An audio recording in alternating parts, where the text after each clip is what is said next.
హరే కృష్ణ. అందరికీ ధన్యవాద ప్రణామం. ఈ కొత్త ప్రోగ్రామ్‌కి మీ అందరికీ కూడా స్వాగతం. ఈ ప్రోగ్రామ్‌లో మేము ఒక్కొక్క థీమ్ వైస్‌గా చెప్పుకుంటూ వెళ్తున్నాము. ఇప్పుడు మేము చెప్పబోయేటువంటి థీమ్ ఏంటంటే, శ్రీకృష్ణ భగవానుడే దేవాది దేవుడు అనేటువంటి థీమ్ మనం చెప్పుకోబోతున్నాము. ఇవాళ ఒక అద్భుతమైనటువంటి ఒక శ్లోకాన్ని చెప్పుకుందాము. జగన్నాథ్ బలదేవ్ సుభద్రమాయి కీ జై, నితాయ్ చైతన్య కీ జై, పరశురామ్ భగవాన్ కీ జై, వామన్ దేవ్ కీ జై, निताय गौर की जय, पंचतत्व भगवान की जय, गिरि गोवर्धन की जय, श्रील प्रभुपाद की जय।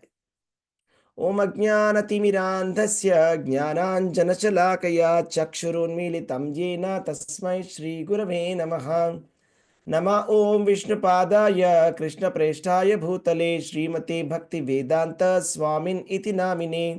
नमस्ते सारस्वते देवे गौरवाणी प्रचारिणे निर्विशेष शून्यवादी पाश्चात्य देश तारिणे। जय श्री कृष्ण चैतन्य प्रभु नित्यानंद श्री अद्वैत गदाधरा श्रीवासादि गौर भक्त वृंदा। हरे कृष्णा कृष्ण कृष्णा हरे हरे, हरे राम राम राम हरे हरे।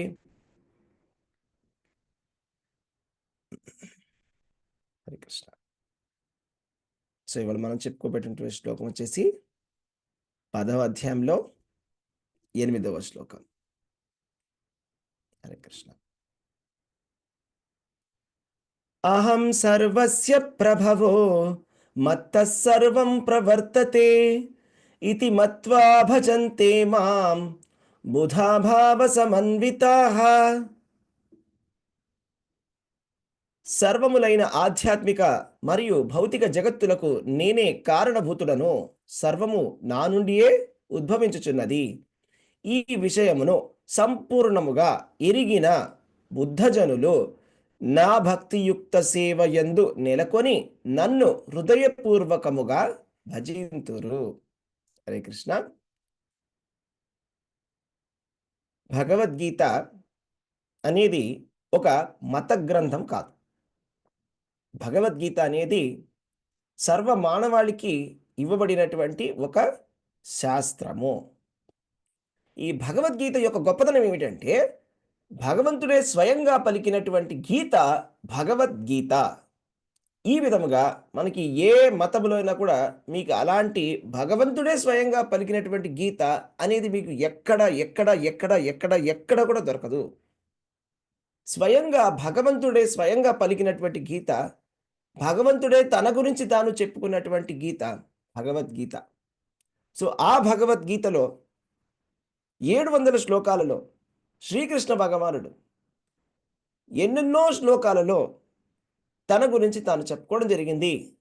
తన గొప్పతనం తాను చెప్పడం జరిగింది. ఆ శ్రీకృష్ణ భగవానుడు తానే దేవాది దేవుడు అని చాలా స్పష్టంగా చెప్పడం జరిగింది. అది ఏ విధంగా అని ఈ శ్లోకంలో మనకు తెలిసి వస్తుంది. అహం అంటే నేను. కృష్ణ భగవానుడు మాట్లాడుతున్నాడు కాబట్టి కృష్ణుడు. సర్వస్య ప్రభవో అంటే సర్వులకు, సర్వులకు, సర్వస్య అంటే అన్నింటికి, సర్వమైనటువంటి ఆధ్యాత్మిక మరియు భౌతిక జగత్తులకు కూడా కారణభూతుడు. ప్రభవో ప్రభువు, కారణభూతుడు కూడా ఆయననే. ప్రభవ ఆయన నుంచి వచ్చిందంతా కూడా కారణభూతుడు. మత్తః అంటే నా వల్లనే, నా నుండియే, మత్తః నా నుండియే, సర్వం అంతా కూడా ప్రవర్తతే, అంతా నా నుండే వచ్చింది, అంతా కూడా భగవంతుడి నుంచే వచ్చింది. ఇతి మత్వా ఈ విధంగా భజంతే మాం అంటే భజన చేస్తారు, ఇలా ఆలోచిస్తారు. మత్వ అంటే ఈ విధముగా అర్థం చేసుకొని భజంతే మాం అంటే భగవంతుడిని భజిస్తారు. ఎవరు? బుధ. బుధ అంటే ఎవరైతే భక్తియుత సేవలో నెలకొంటారో, శ్రీకృష్ణ భగవానుడి యొక్క భక్తియుత సేవలో నెలకొంటారో వాళ్ళని ఏమని పిలుస్తారు? బుధ. 2 రకములైనటువంటి పదాలు చెప్తాడు శ్రీకృష్ణ భగవానుడు భగవద్గీతలో. బుధ, మూఢ. బుధ అంటే బుద్ధిమంతుడు, తెలివైనటువంటి వాడు, బుద్ధి ఉన్నటువంటి జనులు, బుద్ధిమంతులు. మూఢ అంటే మూర్ఖుడు. మూర్ఖులు భగవంతుడి దగ్గరికి రారు. నమే దుష్కృతినో మూఢ ప్రపద్యంతే నరాధమ మాయయాపహృత జ్ఞాన ఆసురం భావమాశ్రితాః. అంటే ఆసురికమైనటువంటి భావనని ఉన్నటువంటి వాళ్ళు, మనుషులలోకెల్లా అధములైనటువంటి వాళ్ళు, ఎవరి మనస్సు, ఎవరి జ్ఞానమైతే మాయ చేత అపహరింపబడి ఉన్నదో వాళ్ళు, మూఢులు, మూర్ఖులు వీళ్ళందరూ గూడా శ్రీకృష్ణ భగవానుడి యొక్క శరణాగతిని తీసుకోరు. మరి భగవంతుడు శరణాగతి తీసుకున్న వాళ్ళ గురించి భగవద్గీతలో ఏం చెప్పారంటే బుధ. అంటే చాలా చాలా తెలివైన వాళ్ళు. అదే శ్రీకృష్ణ భగవానుడు ఏం చెప్తారంటే, బహూనాం జన్మనాం అంతే జ్ఞానవాన్ మాం ప్రపద్యతే వాసుదేవ సర్వమితి సమహాత్మ సుదుర్లభః. ఎవరైతే శ్రీకృష్ణ భగవానుడి యొక్క శరణాగతి పొంది ఉన్నాడో అలాంటి వాళ్ళని ఏం చెప్తారంటే మహాత్మ అని కృష్ణ భగవానుడు చెప్పడం జరిగింది. అలాంటి వాళ్ళు మహాత్ములు, మహాత్మ, సుదుర్లభః, చాలా అరుదైనటువంటి వాళ్ళు. కృష్ణ భగవానుడి గురించి తెలుసుకున్నటువంటి వాళ్ళు చాలా అరుదైనటువంటి వాళ్ళు. చాలామంది మాకు కృష్ణుడు ఎవరో తెలుసు అని అనుకుంటారు కానీ ఎవరికీ కృష్ణుడు అంటే ఎవరికీ తెలియదు అసలు యాక్చువల్లీ కృష్ణుడు అనేది. కృష్ణుడి గురించి తెలియడం అంతా ఈజీ కాదు. ఎందుకు తెలియదు? మనుష్యానాం సహస్రేషు కశ్చిద్ యతతి సిద్ధయే యతతామపి సిద్ధానాం కశ్చిన్ మాం వేతి తత్వతః. అంటే ఏంటి అర్థం? మనుషులలో ఎన్నో వేల మందిలో, ఎన్నో కోట్ల మందిలో, ఎన్నో కోట్ల మందిలో ఒకడు మాత్రమే పరమసత్యాన్ని తెలుసుకోవడానికి ప్రయత్నం చేస్తున్నాడు. అలా పరమసత్యాన్ని తెలుసుకోవడానికి ప్రయత్నం చేసినటువంటి సిద్ధులలో కూడా, ముక్త పురుషులలో కూడా, అలాంటి కోట్లాది కోట్లాది కోట్లాది ముక్త పురుషులలో కూడా ఒకడు మాత్రమే నా గురించి సంపూర్ణంగా తెలుసుకోగలుగుతున్నాడు. అది కూడా సంపూర్ణంగా ఎవరికి కూడా తెలియడానికి సాధ్యమే లేదు. ఎందుకంటే శ్రీకృష్ణ భగవానుడు ఎంత గొప్పవాడని శ్రీకృష్ణ భగవానుడికి ఆయనకనే తెలియదు ఆయన గొప్పతనం. ఆయన అంత గొప్పవాడు. ఆయన గొప్పతనం పెరుగుతూనే ఉంటుంది ఎప్పటికి కూడా. సో అయితే మనం ఈ శ్లోకం గురించి మనం చెప్పుకుందాము. ఈ శ్లోకం గురించి చెప్పుకున్నప్పుడు భగవంతుడి యొక్క గొప్పతనం, శ్రీకృష్ణ భగవానుడి యొక్క గొప్పతనాన్ని మనం చెప్పుకుందాం. అయితే శ్రీ బ్రహ్మ సంహితలో ఈ విధముగా చెప్పబడి ఉన్నది, ఈశ్వరః పరమః కృష్ణ సచ్చిదానంద విగ్రహః అనాదిరాదిర్గోవిందః సర్వకారణ కారణం. బ్రహ్మదేవుడు పలికినటువంటిది. ఈశ్వరః పరమః కృష్ణ, పరమః కృష్ణ. ఈశ్వరః పరమః అంటే పరమేశ్వరుడు శ్రీకృష్ణ భగవానుడు. ఎందుకు? సచ్చిత్ ఆనంద విగ్రహః, సచ్చిదానంద విగ్రహ స్వరూపము శ్రీకృష్ణ భగవానుడు. సచ్చిదానందుడు శ్రీకృష్ణ భగవానుడు. సత్ చిత్ ఆనంద.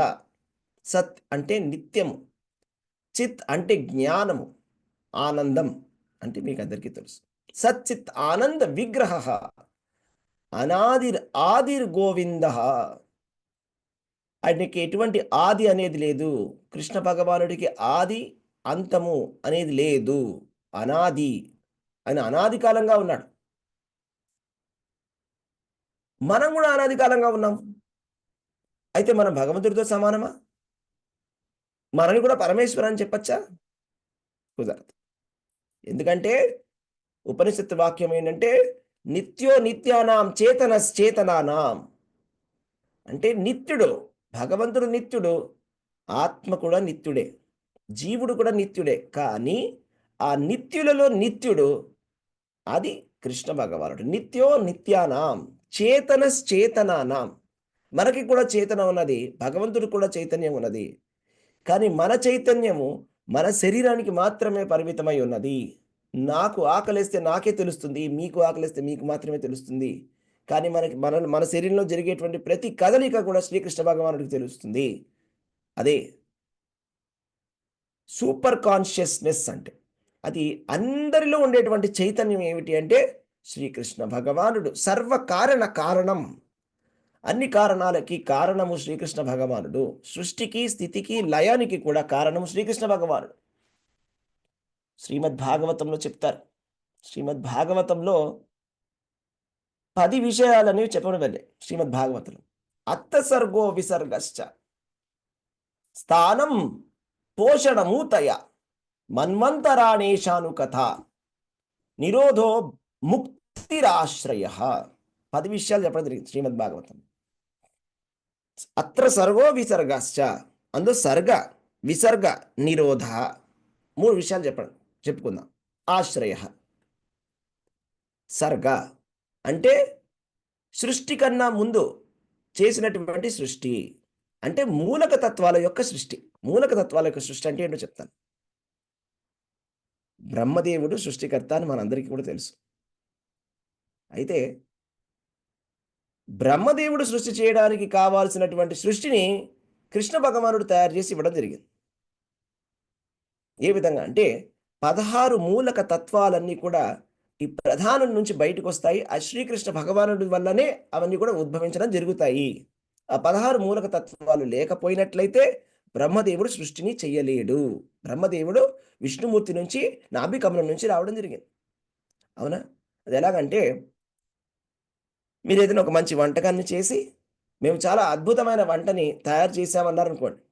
అప్పుడు మనం ఒక ప్రశ్న, మీరు వండినటువంటి వంటలో ఉన్నటువంటి పదార్థాలు ఎక్కడి నుంచొచ్చాయి? అది మీరు పండించారా? మీరు తయారు చేశారా? మీరు బజార్ నుంచి కొనుక్కున్నారు. దానికి కావాల్సినటువంటి పిండి, కావాల్సినటువంటి ధాన్యము, కావాల్సినటువంటి పోపు సామాను, కావాల్సినటువంటి కూరగాయలు అన్నీ కూడా మీరెక్కడి నుంచి తెచ్చారు? నూనె, నెయ్యి అన్నీ కూడా మీరు తెచ్చింది బజార్ నుంచి తెచ్చారు. సో, బజార్ నుంచి తెచ్చినటువంటి సామాన్లు తెచ్చి, దాన్ని వండి, అవిని కొంచెం కలిపి, ఇది నేను తయారు చేశామంటున్నాం. ఇది మనం తయారు చేయలేదు. మన బజార్ నుంచి తెచ్చుకొని అన్నిటిని కలిపి రెడీ చేశాం అంతే. అదే విధంగా బ్రహ్మదేవుడు నేను సృష్టి చేశాను అని చెప్పడానికి వీల్లేదు. ఎందుకంటే, ఆ సృష్టి చేయడానికి కావాల్సినటువంటి 16 మూలక తత్వాలని విష్ణుమూర్తి ఇవ్వడం జరిగింది కాబట్టి సర్గః అంటే మొదటి సృష్టి చేసింది విష్ణువే. విష్ణు. అత్ర సర్గో విసర్గశ్చ. విసర్గ అంటే బ్రహ్మదేవుడు చేసింది విసర్గ. ఆయన తర్వాత వచ్చిన దాన్ని తయారు చేశాడు. నిరోధః అంటే ప్రళయం.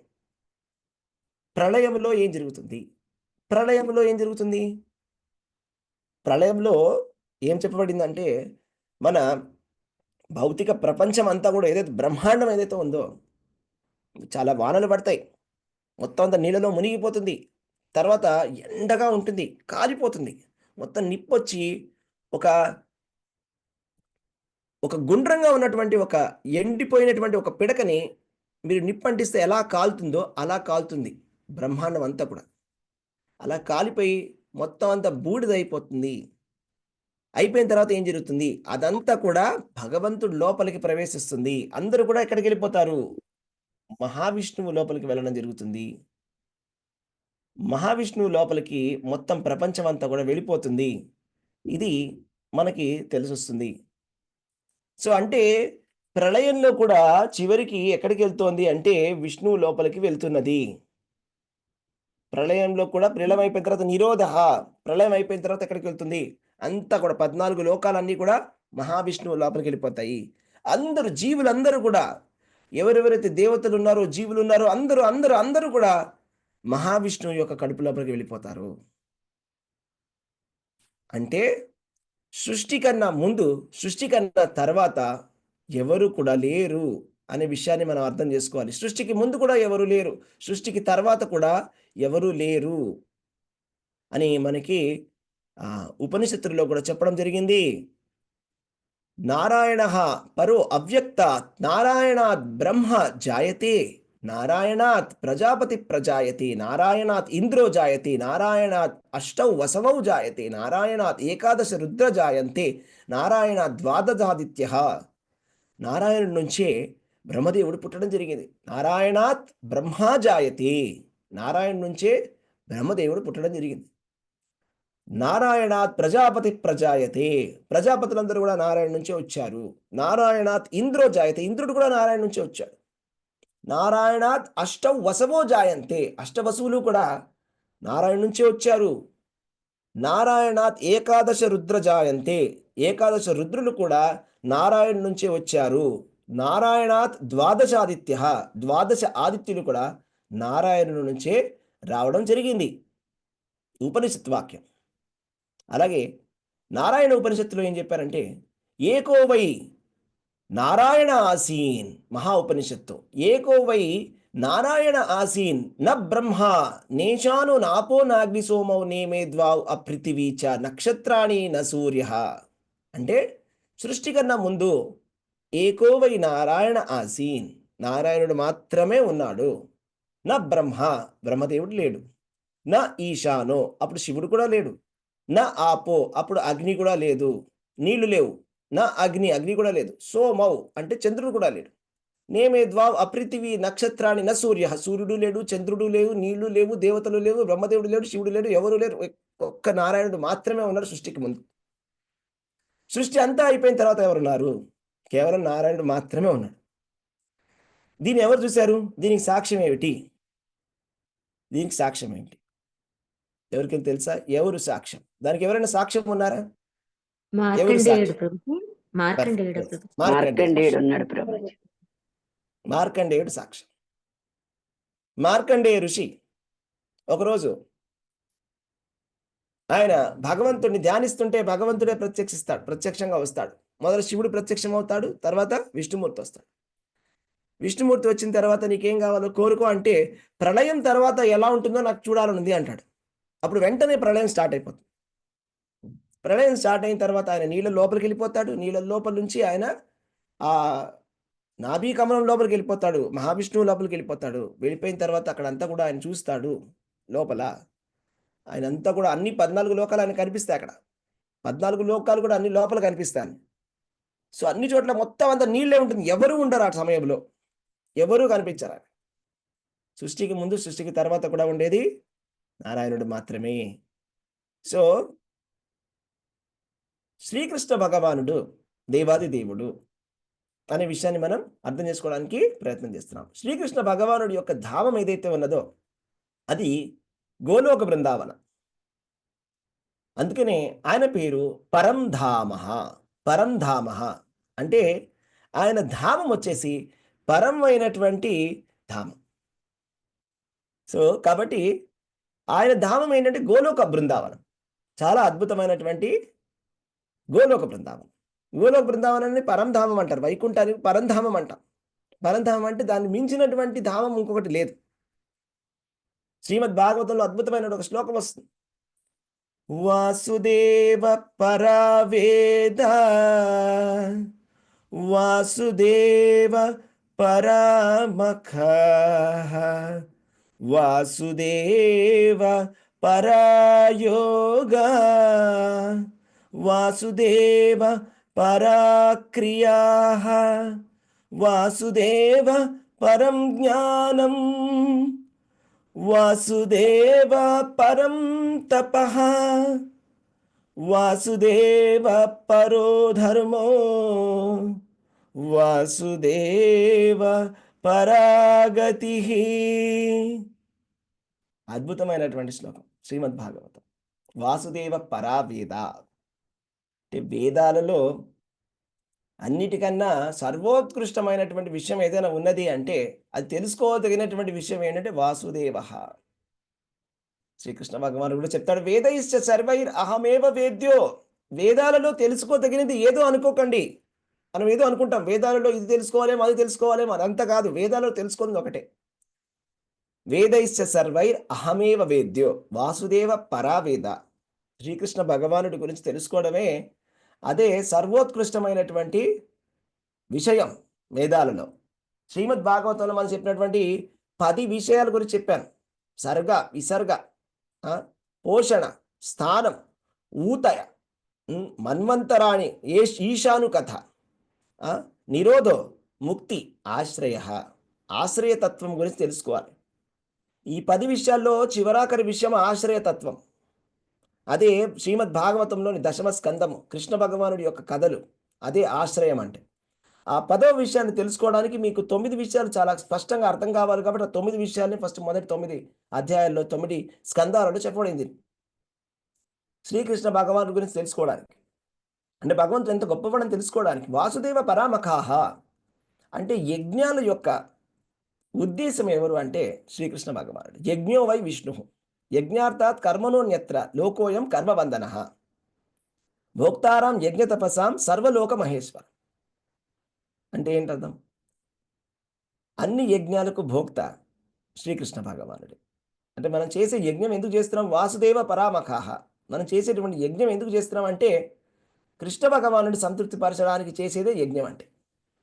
యజ్ఞో వై విష్ణు. వాసుదేవ పరా యోగ. అసలు యోగం అంటేనే కృష్ణుని ధ్యానించడమే యోగం. అదే సర్వోత్కృష్టమైనటువంటి యోగం. యోగినామపి సర్వేషాం మద్గతే నాంతరాత్మనే శ్రద్ధావాన్ భజతే యోమాం సమే యుక్త తమోమత. కృష్ణుడు ఏం చెప్పాడు? అందరు యోగులలో రకరకాలైనటువంటి యోగులున్నారు. జ్ఞాన యోగులున్నారు. అష్టాంగ యోగులున్నారు. వీళ్ళందరూ ఉన్నా కూడా యోగినామపి సర్వేషాం మద్గతేన అంతరాత్మనే శ్రద్ధావాన్ భజతే యోమాం సమయ యుక్తతమో మతః అని చెప్పారు శ్రీకృష్ణ భగవానుడు. ఈ అందరు యోగుల్లో కూడా ఎవరైతే నన్ను భక్తితోటి భజిస్తారో వాళ్ళే సర్వోత్కృష్టమైనటువంటి యోగులు. శ్రీకృష్ణ భగవానుడు చెప్తున్నాడు. అంటే అసలు అష్టాంగ యోగం అంటే కృష్ణ భగవానుడి పైన ధ్యానించడమే అదే అష్టాంగ యోగం అంటే. భగవద్గీతలో చెప్పడం జరిగింది. వాసుదేవ పరాక్రియాః, ఎన్నో కర్మకాండాలన్నీ ఉన్నాయి. ఎన్నో వ్రతాలు, నోములన్నీ ఉన్నాయి. ఇవన్నీ ఎవరిని సంతృప్తిపరచడానికి ఉన్నాయి. ఇప్పుడు అన్ని ఆరాధనలు కూడా ఎవరిని సంతృప్తిపరచడానికి ఉన్నాయి. ఆకాశాత్ పతితం తోయం యథా గచ్చతి సాగరం సర్వదేవ నమస్కారం కేశవం పతి గచ్చతి. ఏ దేవతల యొక్క ఆరాధన చేసినా కూడా అది శ్రీకృష్ణ భగవానుడికి చెందుతుంది. కాకపోతే కృష్ణ భగవానుడు చెప్తారనమాట, అవిధిపూర్వకం, అవిధికి పూర్వకమైనటువంటి సేవ. అంటే మీరు నేరుగా శ్రీకృష్ణ భగవాను ఆరాధిస్తే అది ఒక రకము, మీరు పరోక్షంగా ఆరాధిస్తే అది అవిధిపూర్వకంగా వెళ్తుంది, కానీ శ్రీకృష్ణ భగవానుడికే చెందుతుంది. కాబట్టి మనం చేసే ఏ నోములైనా కూడా, ఏ పూజలైనా కూడా, ఎలాంటి ధార్మికమైనటువంటి పనులైనా కూడా అవి వాసుదేవ పరాక్రియ, అన్ని క్రియలకి, అన్ని కర్మకాండలకి ఉన్నటువంటి ముఖ్య ఉద్దేశం కృష్ణ భగవానుడే. వాసుదేవ పరం జ్ఞానం. శ్రీకృష్ణ భగవానుడి గురించి తెలుసుకోవడమే జ్ఞానం అంటే. ఆత్మ ఏమిటి, పరమాత్మ ఏమిటి, జీవాత్మకి పరమాత్మకి ఉన్నటువంటి సంబంధం ఏమిటి? మనమందరం కూడా కృష్ణ భగవానుడి యొక్క దాసులం. మన దాసత్వాన్ని మనం తెలుసుకోవడమే ముక్తి అంటే. ఇదే పరమమైనటువంటి జ్ఞానం. ఇది పరం జ్ఞానం. మనకి భగవద్గీతలో 13వ అధ్యాయంలో శ్రీకృష్ణ భగవానుడు చెప్పడం జరిగింది. అసలు జ్ఞానం అంటే ఏమిటి అని. అసలు జ్ఞానం అంటే ఏమిటి అని అందులో శ్రీకృష్ణ భగవానుడు చెప్పడం జరుగుతుంది అనమాట. అమానిత్వం, అడంబిత్వం, అహింస, క్షాంతిరార్జవం, ఆచార్యోపాసనం, శౌచం, స్థైర్యం, ఆత్మ వినిగ్రహ, ఇంద్రియార్థేషు వైరాగ్యం, అనహంకార ఏవచ, జన్మ మృత్యు జరావ్యాధి దుఃఖదోషాను దర్శనం, ఆసక్తిర్ అనభిస్వంగ, పుత్రధార గృహాదిషు, నిత్యం చ సమచిత్తత్వం, ఇష్టానిపిష్టాతు పత్తితు బత్తిషు, మయి చానన్యయోగేన భక్తిర్ అవ్యభిచారిణి, వివిక్త దేశ సేవిత్వం, అరతిర్ జన సంసది, ఆధ్యాత్మ జ్ఞాన నిత్యత్వం, తత్వజ్ఞానార్థ దర్శనం, ఏతజ్ఞానం ఇది ప్రోక్తం, అజ్ఞానం యత్ అతోన్యథ. భగవద్గీత తెలిసిన వాళ్ళందరికీ కూడా చూడండి, 13వ అధ్యాయం 8 నుంచి 11. మైచ అనన్య యోగేన భక్తిర్ అవ్యభిచారిణి అని చెప్పడం జరిగింది. అసలు జ్ఞానం అంటే ఇక డెఫినేషన్ చెప్తున్నాడు శ్రీకృష్ణ భగవానుడు భగవద్గీతలో. అసలు జ్ఞానం అంటే ఏంటి? ఏతజ్ఞానం ఇది ప్రోక్తం. ఇక్కడ పైన చెప్పినటువంటి విషయాలంతా కూడా జ్ఞానము.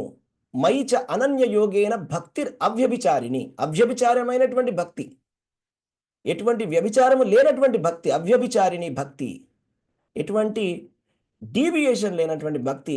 మైచ అనన్య యోగేన, మళ్ళా అనన్యమైనటువంటి పదం వాడడం జరిగింది. మైచ అనన్య యోగేన అంటే నా పట్ల అనన్యమైనటువంటి భక్తి చేయడమే జ్ఞానం అంటే. ఏత జ్ఞానం ఇది ప్రోక్తం, ఇది జ్ఞానం అంటే. అజ్ఞానం యద్ అతోన్యథ, ఇది కాకుండా ఏదైనా కూడా ఉంటే అది అజ్ఞానం మాత్రమే. కృష్ణ భగవానుడిని మనము మన మనస్సుతోటి, సంపూర్ణమైన మనస్సుతోటి, సంపూర్ణమైన భావంతో భగవంతుడి యొక్క ఆరాధన చేయడమే జ్ఞానం అంటే. కానీ అది కాకుండా ఇది ఇంకేదో వేరే ఏదో జ్ఞానం ఉంది అని ఎవరైనా చెప్తే మనం ఏం చెప్పాలి? ఈ శ్లోకం చూపించాలి.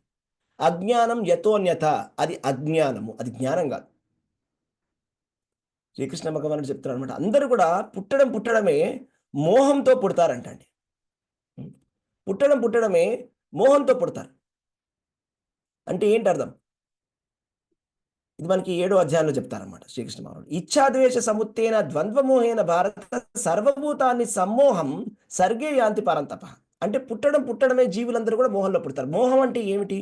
మోహం అంటే కృష్ణ భగవానుడు ఎవరో తెలుసుకోకుండా ఉండడం. కృష్ణుడు ఎవరో తెలుసుకోనటువంటి వాడు మోహంలో ఉన్నట్టు. పుట్టడం మన మోహంలో పుడతాం, కృష్ణుడు ఎవరో మర్చిపోతాం. కృష్ణుడిని మర్చిపోయాం. అయితే అందుకోసమే మన కృష్ణుడిని గుర్తు చేయడానికి వ్యాసుల వారు మనకి ఈ శాస్త్రాలన్నీ కూడా రాశారు.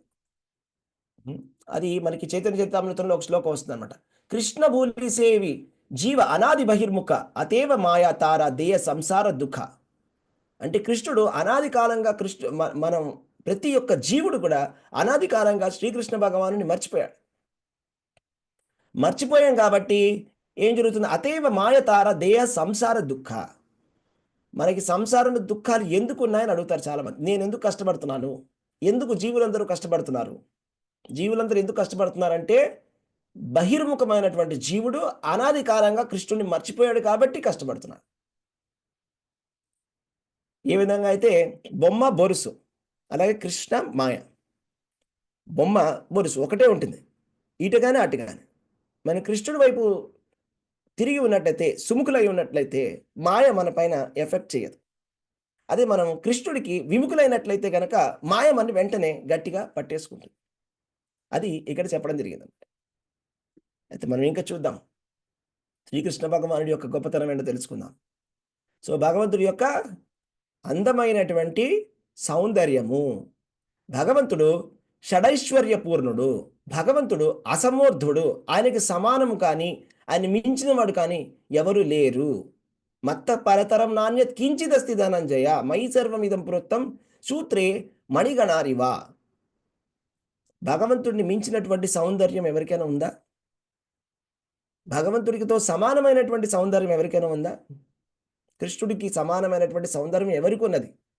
కృష్ణుడికి సమానమైనటువంటి బలం ఎవరికి ఉన్నది? కృష్ణుడికి సమానం కానీ, అధికంగా కానీ జ్ఞానం ఎవరికి ఉన్నది? కృష్ణుడికి సమానంగా కానీ, అధికంగా కానీ యశస్సు ఎవరికి ఉన్నది?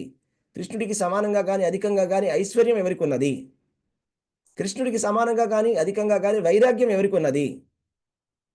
కృష్ణ భగవానుడు షడైశ్వర్య పూర్ణుడు. ఈ షట్ ఐశ్వర్యాలు సంపూర్ణంగా కూడా శ్రీకృష్ణ భగవానుడిలో ఉన్నాయి. సో, అది శ్రీకృష్ణ భగవానుడి యొక్క గొప్పతనము.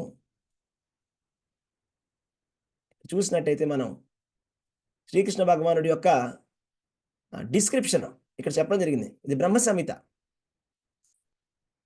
ఎంతోమంది హఠయోగులు ఎన్నెన్నో సంవత్సరాలు చాలా చాలా చాలా చాలా చాలా చాలా చాలా చాలా కష్టపడి వాళ్ళు ధ్యానం చేస్తే వాళ్ళకి భగవంతుడి యొక్క పాద పద్మాల యొక్క నఖము దర్శనం జరుగుతుందంట వాళ్ళకి. ఎన్నో సంవత్సరాలు వాళ్ళు ధ్యానం చేస్తే వాళ్ళకి దొరికింది ఏంటంటే భగవంతుడి యొక్క పాదాల యొక్క నఖముల యొక్క దర్శనం. అదే భక్తుడైతే అదే వేదాలు ఎవరైతే వల్లిస్తున్నారో వాళ్ళందరూ కూడా శ్రీకృష్ణ భగవానుడినే కీర్తిస్తున్నారు. వేదాలలో ఉండేటువంటి ప్రతి ఒక్క అక్షరము కూడా శ్రీకృష్ణ భగవానుడి యొక్క పొగడ్తలే. అసలు వేదాలు ఎందుకు? ప్రతి ఒక్క భాషలో ఉన్నటువంటి ప్రతి అక్షరము, ప్రతి పదము కూడా అసలు ఆ ప్రతి భాషలో మనుషుల భాషలు ఎందుకు? ప్రతి ఒక్క శబ్దము కూడా పశువులు చేసేటువంటి శబ్దమైనా, మనకి మేఘాల నుంచి గర్జన అయినా కూడా ఏదైనా కూడా అంతా కూడా భగవంతుడి కీర్తనలే. మనకు అర్థం కావటం లేదు అంతే. అంతా కూడా కృష్ణుడినే కీర్తిస్తున్నాయి. ఆ శ్రీకృష్ణ భగవానుడు ఆనంద స్వరూపుడు. అలా ఆయన చూడాలంటే భక్తులు మాత్రమే చూడగలరు. ప్రేమాంజన చురిత భక్తి విలోచనైనా ప్రేమతోటి మాత్రమే మనం శ్రీకృష్ణ భగవానుని చూడగలం. అన్ని అవతారాలకి మూలము శ్రీకృష్ణ భగవానుడు. అందరికీ మూలం శ్రీకృష్ణ భగవానుడు. ఎవరైతే జ్ఞానులు ఉన్నారో వాళ్ళందరూ కూడా శ్రీకృష్ణ భగవానుని పరోక్షంగా ఆరాధిస్తున్నారు. బ్రహ్మేతి పరమాత్మేతి భగవానితి సబ్జతి. భగవంతుని పరతత్వాన్ని తెలుసుకోవడానికి 3 రకంగా తెలుసుకోవచ్చు. బ్రహ్మము, పరమాత్మ, భగవాన్. బ్రహ్మతత్వము అంటే నిరాకార తత్వము. భగవంతుడి నుంచి వచ్చేటువంటి కాంతి, ఎంత వెలుగు వస్తున్నది, ఎంత కాంతి వస్తున్నది భగవంతుడి నుంచి అంటే ఆయన భగవంతుడి నుంచి వచ్చేటువంటి కాంతి ఈ నిరాకార బ్రహ్మము. ఆ నిరాకార బ్రహ్మాన్ని ఉపాసిస్తారు జ్ఞానులు. మాయాహి యస్య జగదండ శతాని సూతే త్రైగుణ్య తద్విషయ వేద వితాయమాన. అంటే మాయ అనేది ఎవరి ఆధ్వర్యంలో ఉందో కృష్ణుడి యొక్క మాయ, విష్ణువు యొక్క మాయ అని చెప్తాం. మాయ విష్ణువుని కానీ కృష్ణుని కానీ ఆవరించడం అనేది కుదరదు. అది ఏ విధంగా అంటే మాయ అనేది భగవంతుడి యొక్క శక్తి. ఎవరి శక్తి? విష్ణు మాయ. భగవంతుడి యొక్క శక్తి వైష్ణవి. కాబట్టి విష్ణుమాయ విష్ణువుని కమ్మలేదు. ఏ విధంగా అయితే సూర్యుడి నుంచి వస్తుంది మేఘాలు, సూర్యుడి యొక్క సూర్య రశ్మి నుంచి నీళ్ళ మీద పడినప్పుడు ఆ నీళ్లు ఆవిరై మేఘాలు తయారవుతాయి. ఆ మేఘాలు సూర్యుడిని కప్పలేవు. కప్పినట్టుగా మీకు అనిపించవచ్చు, కానీ సూర్యుడు చాలా పెద్దవాడు, మేఘాలు చాలా చిన్నవి. ఎంత మేఘాలు వచ్చినా కూడా సూర్యుడిని కప్పలేవు. అదేవిధంగా మాయ అనేది భగవంతుడిని కప్పలేదు. అదే గనక ఎవరైతే కృష్ణ భగవానుడి యొక్క శరణానికి వెళ్తారో వాళ్ళందరికీ కూడా మాయ అనేది వదిలిపెట్టేస్తుంది. దైవీ హి యేషాం గుణమయి మమ మాయా దురత్యయ. ఈ మాయ అనేది సామాన్యం కాదు. చాలా చాలా చాలా చాలా చాలా చాలా చాలా కష్టమైనటువంటిది. మాయని దాటడం అనేది అసలు అసంభవం. చాలా కష్టం. దురత్యయ. ఎందుకు? అది భగవంతుడిది కాబట్టి. మమ మాయ, నా యొక్క మాయ అని చెప్తున్నాడు కృష్ణుడు. మమ మాయ దురత్యయ, నా మాయ. సో మామేవ హి ప్రపద్యంతే. నన్ను ఎవరైతే శరణాగతి పొందుతారో, మామేవ హి, నన్ను ఎవరైతే శరణాగతి పొందుతారో మాయామేతాం తరంతితే, వాళ్ళు మాయని దాటగలరు. శ్రీకృష్ణ భగవానుడి శరణాగతి పొందిన వాళ్ళు మాత్రమే మాయని దాటగలరు. కృష్ణ భగవానుడి యొక్క కథలు ఏవైతే ఉన్నాయో ఆ కథలని వినడమే మనకి పుణ్యం. శృణ్వతాం స్వకతాం కృష్ణ పుణ్యశ్రవణ కీర్తన. సో అంటే ఏంటి అర్థం? భగవంతుడి యొక్క కథలు శృణ్వతాం వినడం వల్ల పుణ్యము, పుణ్యశ్రవణ కీర్తన. భగవంతుడి యొక్క కథలు మనం చాలా చాలా చాలా చాలా చాలా చాలా అదృష్టవంతులము. ఎందుకంటే మనకి దేవాది దేవుడు ఎవరో తెలుసు, ఆ దేవాది దేవుడి యొక్క కథలు కూడా మనకు తెలుసు. ఎవరికి ఆ అదృష్టం ఉంది? దేవాది దేవుడి యొక్క కథలు తెలుసుకోవడానికి ఎవరికి అదృష్టం ఉంది? అంటే జన్మనే లేనటువంటి వాడు, అందరికీ జన్మనిచ్చేటువంటి తండ్రి అయినటువంటి శ్రీకృష్ణ భగవానుడు, అందరికీ జన్మని, అందరికీ మృత్యు రూపంలో వచ్చేటువంటి శ్రీకృష్ణ భగవానుడు, అలాంటి జన్మ లేనటువంటి ఆ భగవంతుడే జన్మ తీసుకొని వచ్చాడంటే అది దివ్యమైనటువంటిది జన్మ. జన్మ కర్మ చ మే దివ్యం ఏవం యోవేతి తత్వతః త్యక్త్వా దేహం పునర్జన్మ నైతి మామేతి సుఅర్జున. ఎవరైతే ఈ దివ్యమైనటువంటి భగవంతుడి యొక్క ఆవిర్భావం గురించి తెలుసుకుంటారో, భగవంతుడు పుట్టినప్పుడు ఆయన చతుర్భుజ రూపాన్ని చూపించాడు. ఆయన దివ్యమైనటువంటి అది ఆ దివ్యమైనటువంటి జన్మ. జన్మ అంటే మనలాంటి జన్మ కాదు, కర్మ వల్ల వచ్చినటువంటి జన్మ కాదు. ఆయన స్వయంగా వస్తాడు. పరిత్రాణాయ సాధూనాం వినాశాయ చ దుష్కృతాం ధర్మ సంస్థాపనార్థాయ సంభవామి యుగే యుగే. ఆయన వస్తాడు, ఆయన వచ్చి ఆయన వెళ్ళిపోతాడు. అది ఆయనకి ఎటువంటి జన్మ అనేది లేదు. ఆయన పేరు అజ. కృష్ణుడి పేరు అజ అంటే జన్మ లేనటువంటి వాడు. హరి అంటే మనలో మనకి ఇంక జన్మలని ఇంక లేకుండా చేసేటువంటి వాడు. అది శ్రీకృష్ణ భగవానుడు. ఆయన కథలు వినడం అనేది చాలా చాలా పుణ్యం. హృద్యంతి హి అభద్రాణి విధునోతి సుహృత్సుతాం. మన మనసులో ఉన్నటువంటి అభద్రములు ఏమైనా ఉన్నాయో, అనర్థాలు ఏవైతే ఉన్నాయో అన్నింటినీ కూడా తొలగించేస్తుంది ఈ కృష్ణ భగవానుడి యొక్క కథ. ఆ భగవంతుడి యొక్క ధామము పరమమైనటువంటి ధామం. గోలోకనామ్ని నిజధామ్ని తలేచ తస్య దేవి మహేష హరిధామసు తేషు తేషు తేతే ప్రభావ నిచయా విహతశ్చ ఏన గోవిందమాది పురుషం తమహం భజామి. ఇక్కడ ఏం చెప్పారండి? దేవి మహేష హరిధామసు తేషు తేషు. అన్నిటికన్నా కింద ఉన్నటువంటి ధామం పేరు దేవీధామము. దేవీధామం అన్నిటికన్నా కింద ఉన్నటువంటి ధామం భౌతిక ప్రపంచం. మనం ఉన్నటువంటి ప్రపంచం పేరే దేవీధామం అంటే భౌతిక ప్రపంచం. పైన ఉన్నటువంటిది మహేషధామము, కైలాసము. దానిపైన ఉన్నది వైకుంఠధామం, హరిధామము. తర్వాత పైన ఉన్నది గోలోక ఏవ అంటే గోలోకము. గోలోక నామ్ని నిజధామ్ని తలేచ తస్య. అది గోలోక ధామము, పైన ఉన్నటువంటి పరంధామము. సో ఈ విధంగా సృష్టి స్థితి ప్రళయానికి కారణమైనటువంటి దుర్గాదేవి కూడా శ్రీకృష్ణ భగవానుడి యొక్క ఛాయాశక్తి. శివుడు కృష్ణ భగవానుడి నుంచి ఏ విధంగా అయితే పాలు పెరుగు కింద మారుతున్నాయో అదేవిధంగా శ్రీకృష్ణ భగవానుడే శివుడి కింద, శ్రీకృష్ణ భగవానుడే బ్రహ్మదేవుడి కింద కూడా వచ్చి సృష్టి స్థితి లయలు మూడింటికి కూడా కారణం ఏముందంటే శ్రీకృష్ణ భగవానుడు. ఎలా తెలుసు మీకు? వేదాంత సూత్రం జన్మాద్యస్యయతో జన్మాద్యస్యయతః వేదాంత సూత్రం. అదే మనకి శ్రీమద్ భాగవతంలో మొదటి శ్లోకము, మొట్టమొదటి శ్లోకం జన్మాద్యస్యయతో ఇతరతశ్చాన్వేర్తు అర్థేషు స్వరాట్ అని వస్తుంది మనకి శ్రీమద్ భాగవతంలో మొదటి స్కందంలోని మొదటి అధ్యాయంలో మొదటి శ్లోకం.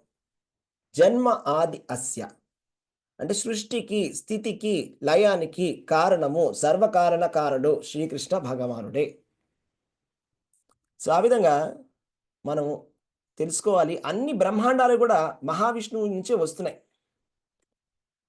యశ్చైక నిశ్వసిత కాలమతావలంబ్య జీవంతి లోమ విలజ జగదండనాథ విష్ణుర్మహాన్ స ఇహ యస్య కళా విశేషు గోవిందమాది పురుషం తమహం భజామి. ఇవన్నీ కూడా బ్రహ్మాండాలన్నీ కూడా మహావిష్ణువు నుంచి వస్తున్నాయి బయటికి. ఆయన రోమ రంధ్రాల నుంచి వస్తున్నాయి బయటికి. ఆ మహావిష్ణువు కృష్ణ భగవానుడి యొక్క కళా విశేషం. అంటే భగవంతుడి యొక్క కళ, కృష్ణ భగవానుడి యొక్క కళ. అంటే అంశకి యొక్క అంశ. అలాంటిది మనం తెలుసుకోవాలన్నమాట. సో, అలాగా బ్రహ్మదేవుడు ఎన్నో బ్రహ్మాండాలున్నాయి. ఒకటి కాదు బ్రహ్మాండం. ఒకటే ఉందనుకుంటున్నామేమో. బ్రహ్మాండాలు ఎన్నో బ్రహ్మాండాలున్నాయి. ప్రతి ఒక్క బ్రహ్మాండానికి కూడా త్రిమూర్తులుంటారు. ప్రతి బ్రహ్మాండంలో కూడా బ్రహ్మదేవుడు ఉంటాడు. అప్పుడప్పుడు బ్రహ్మదేవుడి పొజిషను, శివుడి పొజిషన్ కూడా కృష్ణుడు తీసేసుకుంటాడు. సపోజ్ అక్కడ గనక సరిపోయేటువంటి పొజిషన్ లేకపోతే ఆయన తీసేసుకుంటాడు పొజిషన్.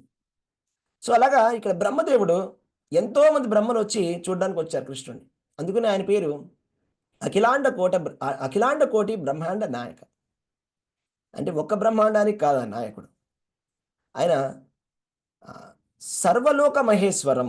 సర్వలోక మహేశ్వరం అంటే ఈ లోకానికి మాత్రమే కాదు, అన్ని లోకాలకి ఆయనే మహేశ్వరుడు. ఆధ్యాత్మిక లోకాలకు కూడా ఆయన మహేశ్వరుడు, భౌతిక లోకానికి కూడా ఆయనే మహేశ్వరుడు, ప్రతి ఒక్క బ్రహ్మాండానికి కూడా ఆయనే మహేశ్వరుడు. సో, అందరు దేవతలు కూడా ఆయనని పూజిస్తుంటారు. ఈ పంచ భూతాలు కూడా ఆయన నుంచే వచ్చాయి. భూమి రాపో నలో వాయు ఖమ్మనో బుద్ధిరేవచ్చ అహంకార ఇతి యమ్మే భిన్న ప్రకృతి రష్టద. ఈ ప్రకృతి నుంచి వచ్చినటువంటి పంచభూతాలు, మనస్సు, అహంకారము, బుద్ధి అనే అన్నీ కూడా శ్రీకృష్ణ భగవానుడి యొక్క బహిరంగ శక్తి. భగవంతుడికి 3 శక్తులు ఉన్నాయి. 3 శక్తులు ఉన్నాయి. ఎవరిని చెప్పగలరా భగవంతుడి యొక్క 3 శక్తులు? హరే కృష్ణ. అంతరంగ శక్తి, బహిరంగ శక్తి, తటస్థ శక్తి, బాహ్య శక్తి, తటస్థ శక్తి. థాంక్యూ. యెస్. యాక్చువల్లీ భగవంతుడికి అనంతమైన శక్తులు ఉన్నాయి. పరాస్య శక్తిర్ వివిధైవ శ్రూయతే. ఈ 3 కాదు, ఇంకా అనంతమైన శక్తులు ఉన్నాయి భగవంతుడికి. కానీ ముఖ్యంగా 3 ఉన్నాయి. ఏంటవి? బహిరంగ, అంతరంగ, తటస్థ. బహిరంగ అంటే ఈ భౌతిక ప్రపంచం ఉంచేటువంటి ప్రకృతి శక్తి. అంతరంగ అంటే భగవంతుడి యొక్క అంతరంగిక శక్తి. ఆంతరంగిక శక్తి అంటే రాధారాణి. అంటే ఆయన అంతరంగ శక్తి, ఆయన శక్తిని ఆయన ఆనందించాలి, ఆయన భోగించాలని ఆయన శక్తి ఆయన ప్రకటన చేసుకున్నాడు. రాధారాణి ఆయన నుంచి వచ్చిందలా. సో, కాబట్టి బహిరంగ శక్తి, అంతరంగ శక్తి. ఎప్పుడు ఆయన అంతరంగ శక్తిలో లీనమై ఉంటాడు. కృష్ణ భగవానుడు ఎప్పుడు కూడా భక్తులతోటి ఉండడానికి ఇష్టపడతాడు. మీరు చూసినట్లయితే ద్వారకలో కూడా భక్తులతోటే ఉంటాడు. హస్తినాపురానికి వెళ్ళినా పాండవులతోటే ఉంటాడు. బృందావనంలో కూడా గోపికలతోటే ఉంటాడు. భక్తులతోటే ఉంటాడు కృష్ణ భగవానుడు. అంతరంగ శక్తితోటే కలిసి ఉంటాడు, బహిరంగ శక్తితో కాదు. బహిరంగ శక్తికి కేవలం ఆయన వచ్చి ఊరికైనా ఒకసారి ఇలా మనకు చూపించడానికి, లీలను చూపించడానికి వెళ్తాడే కానీ ఆయన ఎప్పుడు కూడా ఆయన అంతరంగ శక్తులు ఎప్పుడు ఆయన ఉంటాడు. ఆయన భక్తులతోటి ఉంటాడు. అది మనం తెలుసుకోవాలి. అదే తటస్థ శక్తి అంటే జీవులందరూ కూడా భగవంతుడి యొక్క అంశలు.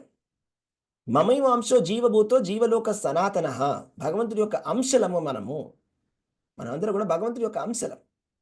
మమైవ అంశో, నా యొక్క అంశలు అని చెప్పాడు కానీ కృష్ణ భగవానుడు నేను జీవుడు సమానమని ఎక్కడ కూడా భగవద్గీతలో చెప్పడం జరగలేదు. ఆయన చెప్పింది ఏంటంటే, ఎవరైతే నన్ను పూజిస్తారో, ఎవరైతే నన్ను అనన్యముగా భక్తి చేసి సేవిస్తారో వాళ్ళందరూ కూడా నా పరంధామానికి వాళ్ళు వస్తారని చెప్పడం జరిగింది కృష్ణ భగవాన్. ఈ విధంగా సూర్యుడు కూడా, కాలచక్రం కూడా ఆయన ఆధిపత్యంలో ఉంది. ఇంద్రుడు కూడా, ఇంద్రుడి నుంచి ఇంద్రగోపం వరకు.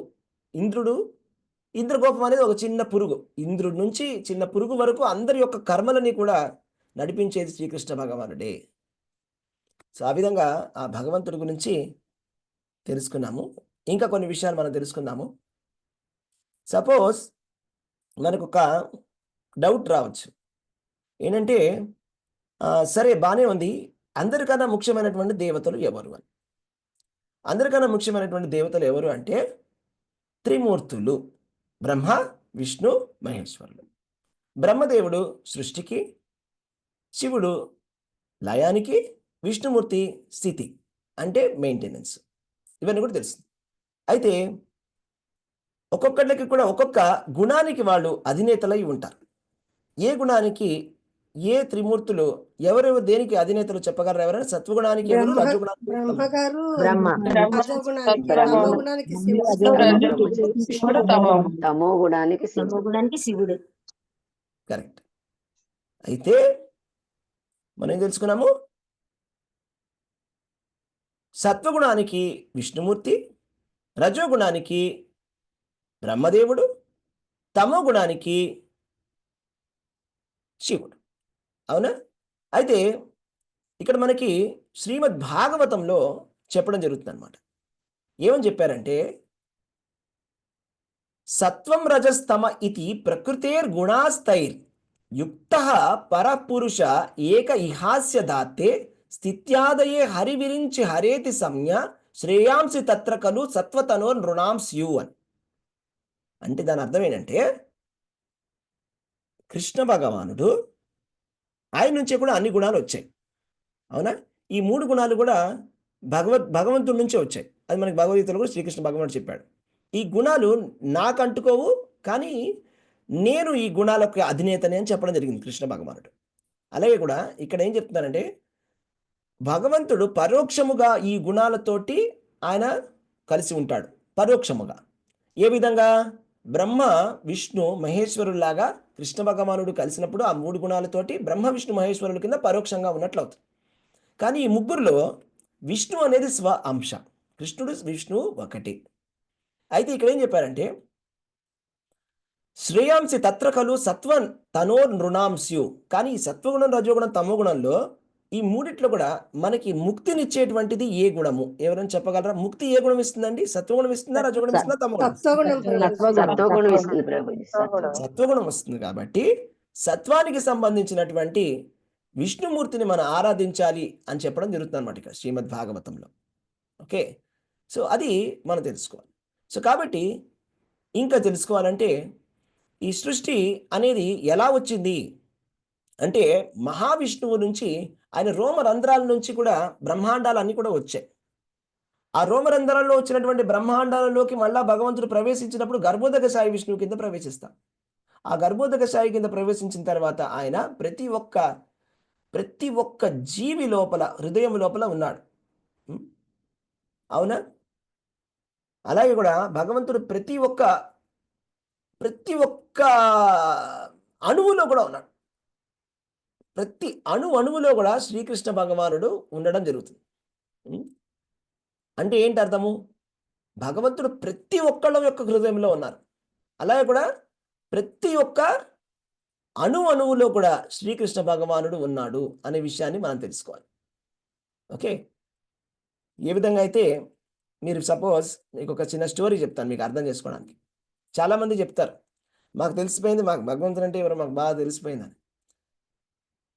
కానీ దానికి ఒక మంచి లీల ఉన్నది. భగవంతుడు ప్రతి చోట ఉన్నాడని చెప్పడానికి భగవంతుడు చేసిన లీల ఏంటి చెప్పండి? భగవంతుడు ఒక లీల చేశాడు. నరసింహస్వామి లీల. నరసింహస్వామి. అవునా? ఏం జరుగుతున్నప్పుడు హిరణ్యకశిపుడు ఏం చెప్తాడు? ఎస్, భగవంతుడు ఎక్కడున్నాడు చూపించు అంటే ఆయన అన్ని చోట్ల ఉన్నాడు. ఇక్కడ అక్కడ లేడని అనుకోవద్దు, అన్ని చోట్ల ఉంటాడు. విష్ణు అంటే అన్ని చోట్ల ఉన్నాడు, అన్ని చోట్ల వ్యాపించి ఉంటాడు. భగవంతుడు అన్ని అండాంతరస్థ పరమాణు చయాంతరస్థ అంటే ఏంటి అర్థం? ప్రతి చోట కూడా ఉన్నాడు భగవంతుడు. అయితే మరి చూపించు అంటే అప్పుడు ఏమవుతుంది? ఆయన ఏమైంది? అక్కడ ఆయన స్తంభం నుంచి బయటకు వచ్చాడు. స్తంభం నుంచి బయటకు వచ్చాడంటే దాని అర్థం ఏంటి? అంటే భగవంతుడు ప్రతి ఒక్క చోట ఉన్నాడనే కదా దాని అర్థం. మీరే చెప్పండి, దాని అర్థం ఏంటి? ఇప్పుడు ఆయన స్తంభం నుంచి బయటికి వచ్చాడు అంటే ఆయన పర్సనల్గా, వ్యక్తిగతంగా ఆయన వచ్చాడా, లేకపోతే ఒక వెలుగులాగా బయటకు వచ్చాడా? ఇప్పుడు వెలుగు వచ్చి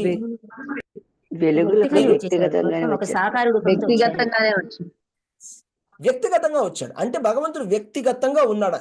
ప్రతి చోట వ్యక్తిగతంగా ఉన్నాడు భగవంతుడు. ఎలా ఉన్నాడు? అది ఎలా ఉంటాడండి? ఒక వ్యక్తి ప్రతి చోట ఎలా ఉంటాడు? ఉండగలడు. భగవంతుడు ఉండగలడు, మనం ఉండలేము. ఎలా ఉండగలడు అంటే భగవంతుడి శక్తి ద్వారా ఉండగలడు. తన శక్తి ద్వారా తను అందులో ఉన్నాడు, ప్రతి చోట ఉన్నాడు. ఏ విధంగా ఉన్నాడు? ఇప్పుడు మీరు ఏదైనా రేడియోలో సినిమా పాట విన్నారనుకోండి, బాలసుబ్రహ్మణ్యం పాట విన్నారనుకోండి, ఇప్పుడు ఆయన లేరు, కానీ ఆయన పాట వింటున్నారు. ఎలా వింటున్నారు? ఆయన శక్తి, ఆయన పాడినటువంటి పాట రికార్డింగ్ ఉంది, ఆయన నుంచి వచ్చింది. అదే విధంగా భగవంతుడి నుంచి ప్రపంచం బయటికి వచ్చింది. భగవంతుడి శక్తి ఇది. సో భగవంతుడి శక్తికి భగవంతుడికి తేడా లేదు. ఒక విధంగా చూసినట్లయితే తేడా ఉంది, తేడా లేదు, రెండు కూడా. కాబట్టి ఆ విధంగా భగవంతుడు అన్ని చోట్ల ఉన్నాడు. బ్రహ్మతత్వంలో అన్ని చోట్ల కూడా ఉన్నాడు. ఆ విధంగా మనం తెలుసుకోవాలి. భగవంతుడు అందరి హృదయాలలో కూడా ఉన్నాడు. అలాగే భగవంతుడు బయట కూడా ఉన్నాడు, లోపల మాత్రమే ఉండడానికి వీల్లేదు. మళ్ళా మీరు ఎలా అనుకుంటున్నారేమో భగవంతుడు ప్రపంచం కింద మారిపోయాడు, ఇంకా ఇప్పుడు భగవంతుడు లేడని. కరెక్ట్ కాదు. భగవంతుడు ప్రపంచం కింద మారాడు. భగవంతుడి నుంచి ప్రపంచం వచ్చింది, మారలేదు. ఏ విధంగా అయితే చెట్టు నుంచి పళ్ళు వస్తాయి, అవునా? పూర్ణమిదం పూర్ణమద పూర్ణాత్ పూర్ణమదచ్యతే, అవునా? పూర్ణస్య పూర్ణమాదాయ పూర్ణమేవ అవశిష్యతే. అంటే ఒక పూర్ణము నుంచి ఎన్నో సంపూర్ణాలు వస్తున్నాయి.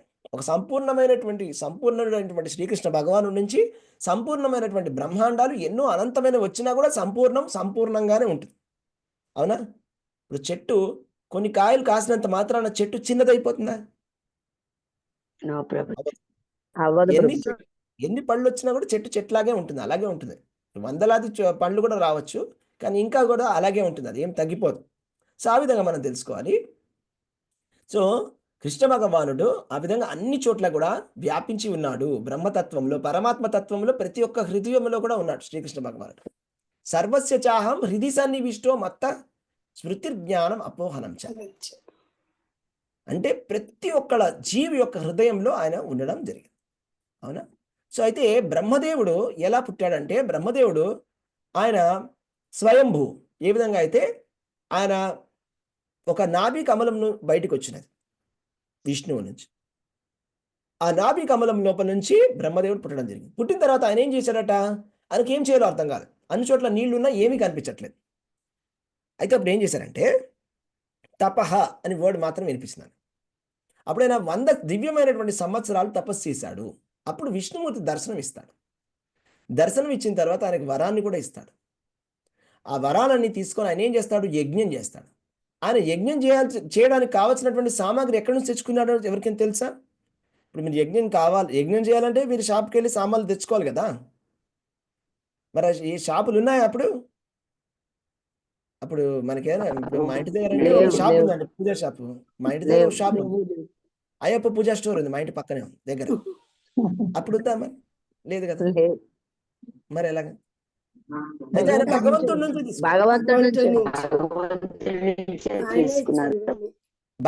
నుంచి ఆయన తీసుకున్నాడు సామాన్లు. భగవంతుడి నుంచే ఆయన తీసుకొని యజ్ఞానికి కావాల్సిన సామాగ్రి అంతా తీసుకొని భగవంతుడికి యజ్ఞం చేశాడు. అంతా భగవంతుడి నుంచి వచ్చింది. ఈ విషయాన్ని మనం గుర్తుపెట్టుకోవాలి. అహం సర్వస్య ప్రభువో మత్త సర్వ ప్రవర్త. అంతా కూడా భగవంతుడి నుంచి వచ్చింది. బ్రహ్మదేవుడికి తెలుసు అంతా కూడా భగవంతుడి నుంచి వచ్చింది. తర్వాత ఏమైంది, బ్రహ్మదేవుడు ఏం చేశాడు, సృష్టి చేద్దామని తపస్సు చేశాడు, యజ్ఞం చేశాడు, అన్నీ అయింది. ఆయన నుంచి 9 కుమారులు వచ్చారు. వచ్చిన తర్వాత వాళ్ళు చిన్న చిన్న పిల్లల్లాగా ఉంటారు. 5 ఏళ్ల పిల్లవాళ్ళలాగా ఉంటారు. వాళ్ళు నగ్నంగా తిరుగుతూ ఉంటారు. వాళ్ళు సంపూర్ణమైనటువంటి జ్ఞానంతో ఉంటారు. అయితే బ్రహ్మదేవుడు వాళ్ళని సృష్టి చేయమంటే వాళ్ళు ఏం చెప్పారు, మేము చెయ్యము, మేము ఇలాంటి పనులు మేము చెయ్యము, సృష్టి మేము పెళ్ళిళ్ళు అట్లా చేసుకోము, ఎందుకంటే మాకు తెలుసు, మాకు సంపూర్ణమైన జ్ఞానం ఉంది, ఇలాంటి సంసారంలో మేము పడమన్నారు. అయితే బ్రహ్మదేవుడికి కోపం వచ్చింది. బ్రహ్మదేవుడి కోపం వచ్చినప్పుడు ఏం జరిగింది, బ్రహ్మదేవుడు ఏకాదశి రుద్రులు బ్రహ్మదేవుడి నుంచి వచ్చారు. ఎస్. అప్పుడు వాళ్ళందరినీ పిలిచి బ్రహ్మదేవుడు అన్నాడు, సృష్టి చేయండి అని. వాళ్ళకి పెళ్లిళ్ళు చేసి సృష్టి చేయమని చెప్తే వాళ్ళు ఏం చేశారంటే వెళ్ళి మొత్తం అంతా కూడా ధ్వంసం చేయడం మొదలు పెట్టారు. ధ్వంసం చేసేస్తున్నారు, ధ్వంసం చేస్తున్నారు. అప్పుడు ఆయన బ్రహ్మదేవుడు అన్నాడు, మీరు వెళ్ళి తపస్సు చేసుకోండి. శివుడికి చెప్తారు, మనం వెళ్ళి తపస్సు చేసుకోండి అని. మీరేం చెయ్యొద్దు, మీరు వెళ్ళి తపస్సు చేసుకోండి, అవునా? సో అలా అర్థం చేసుకోవాలి. ఇప్పుడు గంగాదేవి ఎక్కడి నుంచి వచ్చింది? స్వామి ఆధ్యాత్మిక జగత్తులో స్వామి ఆధ్యాత్మిక జగత్తులో ఉన్నటువంటి కారణోదకము ఆ భగవంతుడి పాదాల నుంచి వచ్చింది, అవునా? భగవంతుడి పాదాల నుంచి వస్తే అప్పుడు బ్రహ్మదేవుడు ఏం చేశాడు, కమండలంలో ఆ గంగా జలాన్ని తీసుకొని వామనుడి యొక్క పాదాలని కడిగాడు. వామనావతారంలో ఆయన కాలు అలాగా ఒక మొదటి అడుగు కింద పెడితే రెండో అడుగు పైకి వెళ్ళేసరికి అక్కడ నుంచి నీళ్లు కారాయి. అక్కడ నుంచి కారినటువంటి నీళ్ళని కమండలం తీసుకొని బ్రహ్మదేవుడు ఏం చేశాడు? కాళ్ళు కడిగాడు. తర్వాత ఆ గంగాదేవి కిందకు వచ్చినప్పుడు ఎవరు తలపైన ధరించారు? శివుడు పరమశివుడు. అంటే బ్రహ్మదేవుడేమో కాళ్ళు కడిగాడు, శివుడేమో దాన్ని నీళ్లు తలపైన పెట్టుకున్నాడు. ధరించారు. నీళ్ళని దాన్ని తీసుకుని నల్లపైన పెట్టుకున్నాడు. అంటే భాగవతంలో ఏం చెప్పారంటే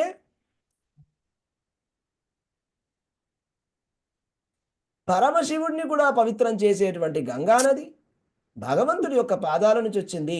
అంటే భగవంతుడి యొక్క పాదాలు ఎంత పవిత్రమైనటువంటివి ఆలోచించండి అని. అది భగవంతుడి యొక్క గొప్పతనం. ఆ విధంగా మనం తెలుసుకోవాలి. ఇంకా మనం ఏం తెలుసుకోవాలంటే ఈ గుణ అవతారాలు బ్రహ్మ విష్ణు మహేశ్వరులు గుణ అవతారాలు. స్వాంశ విష్ణువు, స్వాంశ సత్వగుణానికి చెందినటువంటి వాడు, రజోగుణానికి బ్రహ్మ, అలాగే తమగుణానికి శివుడు. ఎస్. అయితే ఆ విధంగా మనం తెలుసుకోవాలి. ఇంకా వ్యాస భగవానుడు ఎన్నో పురాణాలు రాయడం జరిగింది. ఆయన పురాణాలు రాశాడు. తర్వాత వేదాన్ని ఆయన 4 భాగాల కింద విభజించాడంటే. ఎందుకంటే ఇదంతా ఎలా స్టార్ట్ అయిందంటే ఒకరోజు నాడు వ్యాస భగవానుడు కూర్చొని ఆలోచిస్తున్నాడు. ఏం ఆలోచిస్తున్నాడంటే కలియుగంలో ఉన్నటువంటి వాళ్ళకి తెలివి లేదు. మందాసు మందమతయో మందభాగ్యాహి ఉపద్రుత. వాళ్ళకి చాలా తెలివి అనేది లేదు. వాళ్ళు అర్థం చేసుకోలేరు పరమసత్యాన్ని. ఇప్పుడు కొంతమంది చెప్తుంటారు, మేము వేదం నేర్చుకుంటున్నామండి, మేము వేదం క్లాసులు నేర్చుకుంటున్నామండి అని. ఓకే, వేదంలో ఎన్ని శ్లోకాలు ఉన్నాయో మీకు తెలుసా? ఎవరికైనా తెలుసా? ఇక్కడ చెప్పండి, కౌంట్ చెప్పండి, గెస్ చేయండి. ప్రభుజీ అనంతం ఉంటాయంట కదా ప్రభుజీ. వేదం అంటే ఒక పెద్ద కొండలాగా అనంతం ఉంటాయంట కదా ప్రభుజీ. అంతం ఉంటుందా ప్రభుజీ? అనంతము అయితే 7 కోట్ల శ్లోకాలు ఉన్నాయట. 7 కోట్ల శ్లోకాలు. 7 కోట్లు. 7 కోట్లు. ఇప్పుడు ఎన్ని శ్లోకాలు మనం వేదం క్లాస్లో కూర్చొని నేర్చుకుంటాము? ఏం అర్థమైంది? ఎన్ని శ్లోకాలు నేర్చుకున్నారు? ఒక రేణువంత కూడా ఉండదు ప్రభుజీ. ఒక రేణువంత కూడా ఉండదు. అయితే వీటిని వ్యాసులు ఏం చేశారంటే కలియుగంలో ఉన్నటువంటి మందమతులకు అర్థం కాదు, వీళ్ళ జూమ్ క్లాసులు, వీళ్ళు వేదం క్లాసులు, వాళ్ళకి ఏమర్థం అవుతుంది అని చెప్పేసి 4 ముక్కల కింద విభజించాడు. అవునా? 4 ముక్కల కింద విభజించిన తర్వాత ఏం చేశాడు? పురాణాలు రచించి మహాభారతం రచించాడు, వేదాంత సూత్రాలను రచించాడు. అప్పుడు ఆయన చాలా నిరాశగా కూర్చొని ఉన్నాడు, చాలా బాధపడుతూ కూర్చున్నాడు. ఇప్పుడు నారదుని అడిగాడు, తన గురువు అయినటువంటి నారదుడు వచ్చినప్పుడు ఏమని అడిగాడు? నాకెందుకు నాకు చాలా నిరాశగా ఉంది, ఎందుకో నాకే తెలియడం లేదు. నారదుడు ఏం చెప్పారు ఎవరికైనా తెలుసా?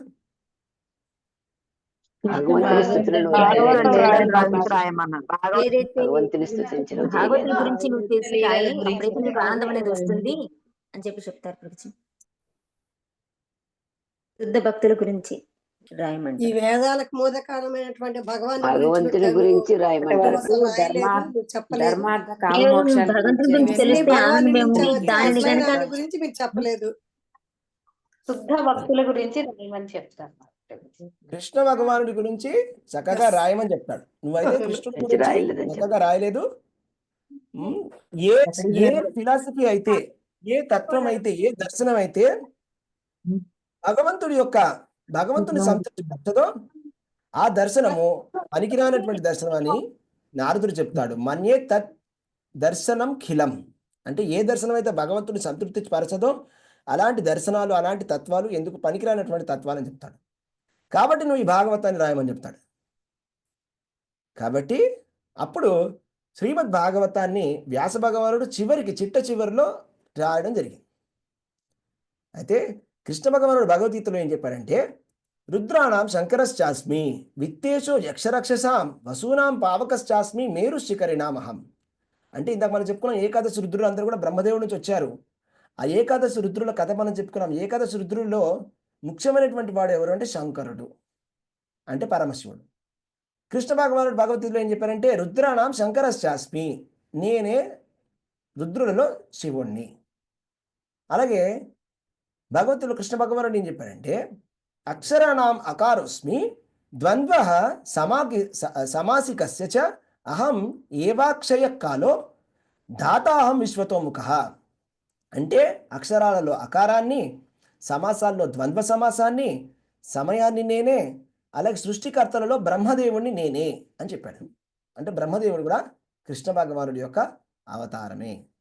భగవంతుడు కూడా అందుకనే కృష్ణ భగవానుడు విశ్వరూపాన్ని చూపించినప్పుడు అక్కడ మనకి పరమశివుడు కనిపించారంట, బ్రహ్మదేవుడు కూడా కనిపించారంట.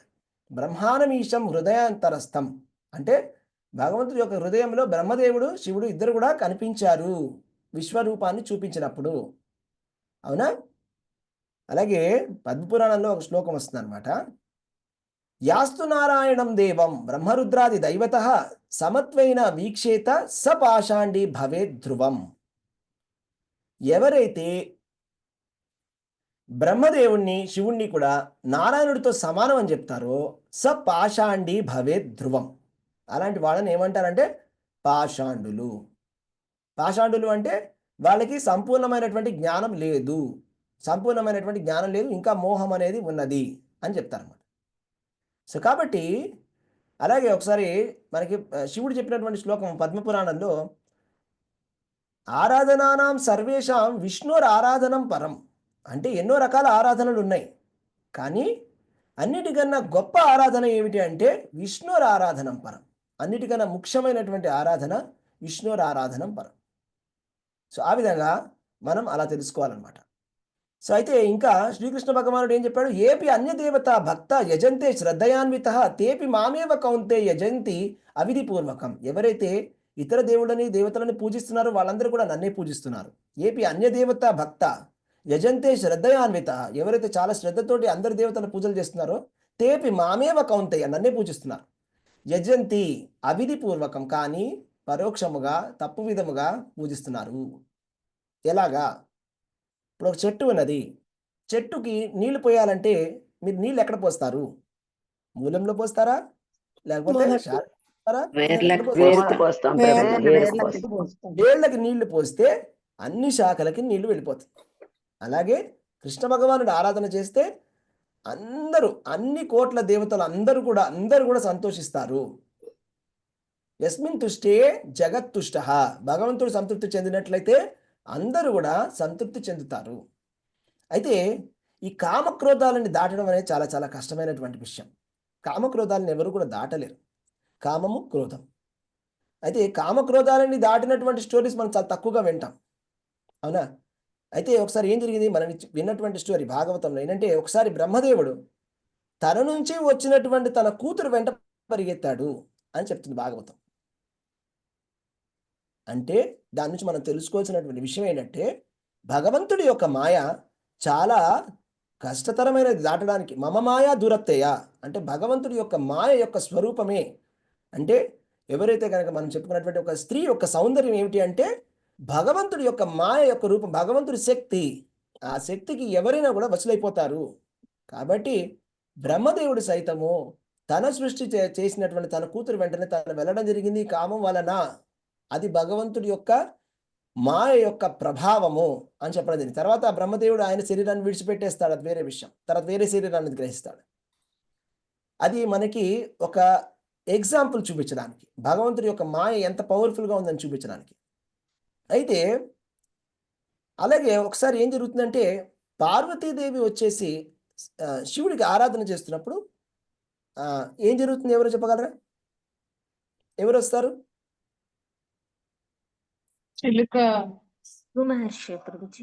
కాదు కాదు కాదు కాదు ఎవరు బాణాలు వేస్తారు? మన్మథుడు బాణం వేస్తాడు, శివుడి మీద బాణం వేస్తాడు. బాణం వేసినప్పుడు శివుడు కాసేపు చలించడం జరుగుతుంది. తర్వాత శివుడికి చాలా కోపం వస్తుంది, భస్మం చేసేస్తుంది, కోపం వచ్చేస్తుంది. రైట్? అంటే ఇక్కడ మనకి భాగవతంలో ఏం చెప్పారంటే శివుడికి కోపం ఉంది అని చెప్పడం జరిగింది. అలాగే కూడా ఇంకొక చోట ఏం చెప్పడం జరిగిందంటే, ఒకసారి మనకి ఈ క్షీరసాగర మంథనం జరిగినప్పుడు ఏం జరిగింది? క్షీరసాగర మంథనం జరిగినప్పుడు మూర్తి వచ్చింది. మోహిని మూర్తి వచ్చినప్పుడు వస్తుంది. అందరూ కూడా చాలా ముగ్ధులు అయిపోతారు. తర్వాత శివుడు అడుగుతాడు అనమాట విష్ణుమూర్తిని, నాకు ఒకసారి చూడాలన్నది మోహిని మూర్తిని అని. ఇప్పుడు ఏం జరుగుతుంది, అక్కడ ఎవరో ఒక అందమైనటువంటి ఒక ఒక స్త్రీ అలా అలా వెళ్తూ ఉంటుంది. అలా ఒక బంతితో తీసుకొని ఆడుకుంటూ ఉంటుంది. ఇప్పుడు ఏం జరుగుతుందంటే ఎవరికైనా తెలుసా తర్వాత ఏం జరుగుతుందో? ఆయన శివుడు మహాశివుడు శివుడు కూడా ఆమెను వెళ్తాడు మోహిస్తాడు కదా ప్రభుజీ. శివుడు కూడా మోహించి తెలియకుండా మోహిస్తున్నాం అందానికి. Yes, మోహిని అందరూ చూస్తుండగానే శివుడు వెళ్తాడు. అందరూ చూస్తుండగానే ఆయన వెళ్తాడు. స్త్రీ వెనకాల వెళ్ళి పరిగెత్తి ఆమెను పట్టుకొని గట్టిగా కౌగిలించు. తర్వాత ఆయన మారిపోతాడు విష్ణుమూర్తి కింద. విష్ణుమూర్తిగా అదే నారాయణ ఋషి అయితే, నారాయణ ఋషి ఆయన దగ్గరికి ఎంతో మంది వస్తారు అప్సరసలు. ఇంద్రుడు పంపిస్తాడు, అప్సరసల్ని పంపిస్తాడు అనమాట. అప్సరసల్ని పంపించి వాళ్ళందరూ కూడా నాట్యం చేస్తారు, నృత్యం చేస్తారు, అన్ని రకాలుగా డిస్టర్బ్ చేయడానికి ప్రయత్నం చేస్తారు. అప్పుడు నారాయణ ఋషికి కోపం రాలేదు. నరనారాయణుడు ఉన్నారు కదా, ఆయనకి కోపం రాలేదు. ఆయన ఏం చేయలేదు. ఆయన మూడో కన్ను తెరవలేదు, కాల్చలేదు, చంపలేదు, శాపం కూడా ఇవ్వలేదు. ప్రశాంతంగా ఉన్నాడు, చూశాడు, నవ్వాడు. నవ్వి ఆ ఊర్వశిని తయారు చేశాడు. ఊర్వశిని తయారు చేసి చూడండి అన్నాడు. అవునా? అంటే దాని అర్థం ఏంటంటే, భాగవతం ఏం చెప్పారంటే కేవలం నారాయణ ఋషి మాత్రమే కామాన్ని క్రోధాన్ని జయించినటువంటి వాడు. అది శ్రీకృష్ణ భగవానుడి యొక్క అవతారం. శ్రీకృష్ణ భగవానుడు నారాయణ ఋషి. నరనారాయణుడు అంటే కృష్ణుడు, నారాయణుడు అయితే నరుడు అర్జునుడు. కామాన్ని సంపూర్ణంగా జయించింది ఎవరు అంటే శ్రీకృష్ణ భగవాన్.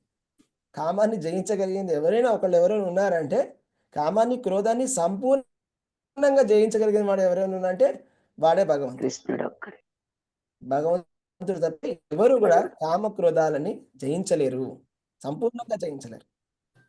ఈ మాయను కూడా జయించలేరు ఎవరు కూడా.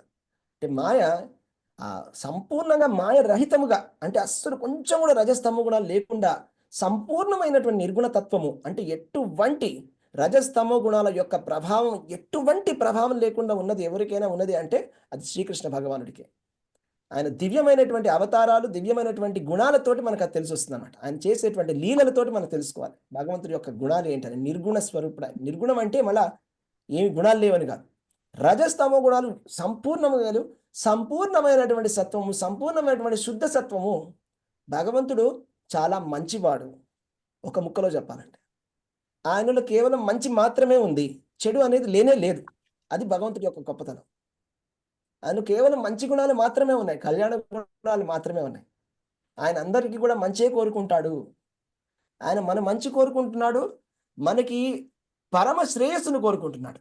ఆయన కోరుకునేది ఏంటంటే మనం ఏ స్వర్గానికో వెళ్ళాలనో, ఏ దేవతల లోకాలకు వెళ్ళాలని కృష్ణ భగవానుడు కోరుకోడు.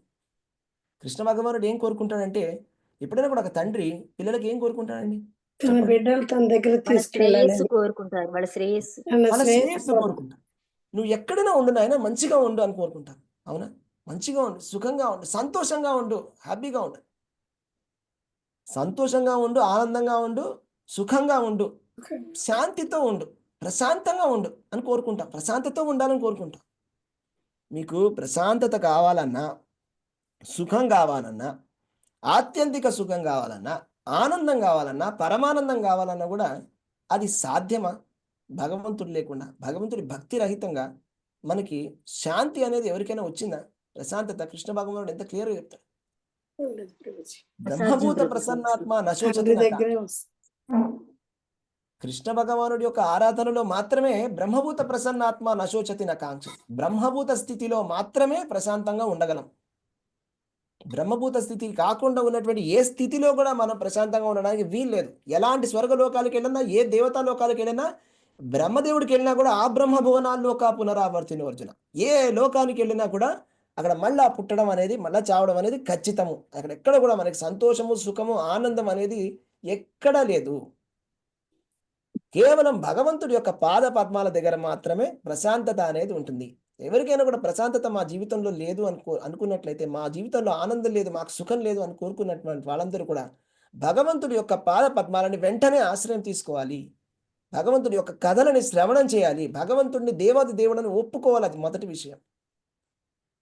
భగవంతుడిని ఎవరైతే దేవాది దేవుడని ఒప్పుకోరో వాళ్ళు పరమగతిని పొందలేరు. పరమగతిని పొందడం కాదు, వాళ్ళు నరకాలకు వెళ్తారని ఆచార్యులు చెప్తారు. ఎవరైతే భగవంతుడు ఎవరు అని తెలుసుకుంటారో వాళ్ళు వెంటనే భగవద్ధామానికి వెళ్ళగలరు. దానికి ప్రభుపాదులు వారు చెప్తారు. మీరు ఎగ్జామ్ రాస్తే, సపోజ్ గవర్నమెంట్ ఎగ్జామ్స్ ఉంటాయి కదా, జాబ్కి, ఆ ఎగ్జామ్ రాసి మీరు ఇంటర్వ్యూ పాస్ అయితే వెంటనే మీకు జాబ్ లిస్టింగ్ వచ్చేస్తుంది. అవునా? మీరు ఎగ్జామ్ పాస్ అయ్యి ఇంటర్వ్యూ పాస్ అయితే ఏమవుతుంది, మీకు జాబ్ రెడీ అయిపోతుంది ఇమీడియట్గా, మీ సీట్ ఖాయం. అలాగే మనం శ్రీకృష్ణ భగవానుడు దేవాది దేవుడు, ఇప్పుడు నేను ఒప్పుకుంటున్నాను అని ఇప్పుడు మీరంటే ఇప్పటికిప్పుడే వైకుంఠంలో రెడీ అవుతుంది సీట్. సింపుల్. వెంటనే ఒక్క సెకండ్లో మనకి రెడీ అవుతుంది వైకుంఠంలో. మనకి పర్మనెంట్ రెసిడెన్స్ అనేది మనకి వచ్చేస్తుంది వెంటనే.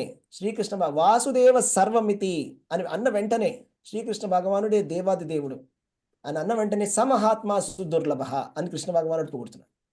నువ్వు ఎప్పుడైతే అంటావు వాసుదేవ సర్వమితి, కృష్ణ భగవానుడి దేవాడు దేవుడు అని, ఎప్పుడైతే తెలుసుకుంటావో భగవంతుడి యొక్క గొప్పతనాన్ని, యోమామేవ అసమ్మూఢో జానాతి పురుషోత్తమం ససర్వవిద్ భజతి మాం సర్వభావేన భారత. కృష్ణుడు అంటున్నాడండి 15వ అధ్యాయంలో 19వ శ్లోకంలో, యోమామేవం అసమ్మూఢో జానాతి పురుషోత్తమం. అసమ్మూఢో, ఎటువంటి డౌట్ లేకుండా, ఏమో అవునో కాదేమో, కొంతమందికి ఏమో, వాడికేమో వీడికేమో, ఇదంతా కూడా మూర్ఖమైనటువంటి ప్రశ్నలు. యోమామేవం అసమ్మూఢో జానాతి పురుషోత్తమం. పురుషులు ఎందరో ఉన్నారు, పురుషోత్తముడు ఒకడే ఉన్నాడు. అవునా? మర్యాద పురుషోత్తముడు రాముడు, లీలా పురుషోత్తముడు కృష్ణుడు, ప్రేమ పురుషోత్తముడు చైతన్య మహాప్రభు. పురుషోత్తముడు ఒకడే. అవునా? పురుషులలో ఉత్తముడు యోమాం అసమ్మూఢో జానాతి పురుషోత్తమం సర్వవిద్ భజతి మాం సర్వభావేన భారత. వాడు అన్ని తెలిసినటువంటి వాడు. ఎవరైతే నా గురించి నేను పురుషోత్తముడని తెలుసుకుంటాడో, దేవాది దేవుడు అని తెలుసుకుంటాడో, అఖిలాండ కోటి బ్రహ్మాండ నాయకుడు అని తెలుసుకుంటాడో, నన్ను మించినటువంటి తత్వం ఏది లేదని తెలుసుకుంటాడో, వాడు నన్ను అంత సర్వభావేన సంపూర్ణమైనటువంటి భావంతో నన్ను వాడు పూజిస్తాడు. ఇతిమత్వా భజంతే మాం బుధాభావ సమన్విత. ఇదంతా ఎందుకు తెలుసుకోవాలి దేవాదేవుడు శ్రీకృష్ణ భగవానుడు? ఎందుకంటే అప్పుడు మనం భగవంతుని హృదయపూర్వకముగా మనము ఆరాధించడం జరుగుతుంది, హృదయపూర్వకంగా మనం భజించగలం. లేకపోతే సంశయం, ఎప్పుడు కూడా సంశయం. అవునా? కృష్ణ భగవానుడు సంశయం గురించి ఏం చెప్పాడండి? డౌట్స్ ఉంటే ఏమవుతుంది? సంశయం. ఎప్పుడు నేను పొందలేను ప్రభుజీ, ఎప్పుడు ఈ జన్మ మృత్యు జరా వ్యాధి చక్రంలో తిరుగుతూనే ఉంటాను. సంశయాత్మ వినశ్యతి, సంశయాత్మ వినశ్యతి. డౌట్స్ ఉన్న వాళ్ళు ఎప్పటికీ కూడా భగవంతుడి ధామానికి వెళ్ళలేరు. అశ్రద్ధానాం పురుష ధర్మస్యాస్య పరంతపః అప్రాప్య మాం నివర్తంతే మృత్యు సంసార వర్త్మని స్పష్టంగా చెప్తున్నాడు కృష్ణుడు. శ్రద్ధ లేనటువంటి వాడు, భగవంతుడి యొక్క మాటల పట్ల శ్రద్ధ లేదు, భగవంతుడి పట్ల శ్రద్ధ లేదు, భగవంతుడు అందరూ సమానమే అని అపరాధాలు చేసేటువంటి వాళ్ళు, అది అపరాధం అట, అపచారం. అది సపోజ్ ఎవరైనా అన్నారంటే భగవంతుడు అందరితో సమానం అంటే అది కృష్ణుడి అపరాధం, వాళ్ళని కృష్ణ అపరాధి అంటారు. మాయావాది కృష్ణ అపరాధి, వాళ్ళు అపరాధులు. అపరాధం చేసిన వాళ్ళు ఎప్పుడు కూడా భగవంతుడి ధామానికి వెళ్ళరు. అన్నవాళ్ళు అపరాధం చేసినటువంటి వాళ్ళు, భగవంతుడికి అపరాధం చేసినటువంటి. ఎందుకు అది అపరాధము?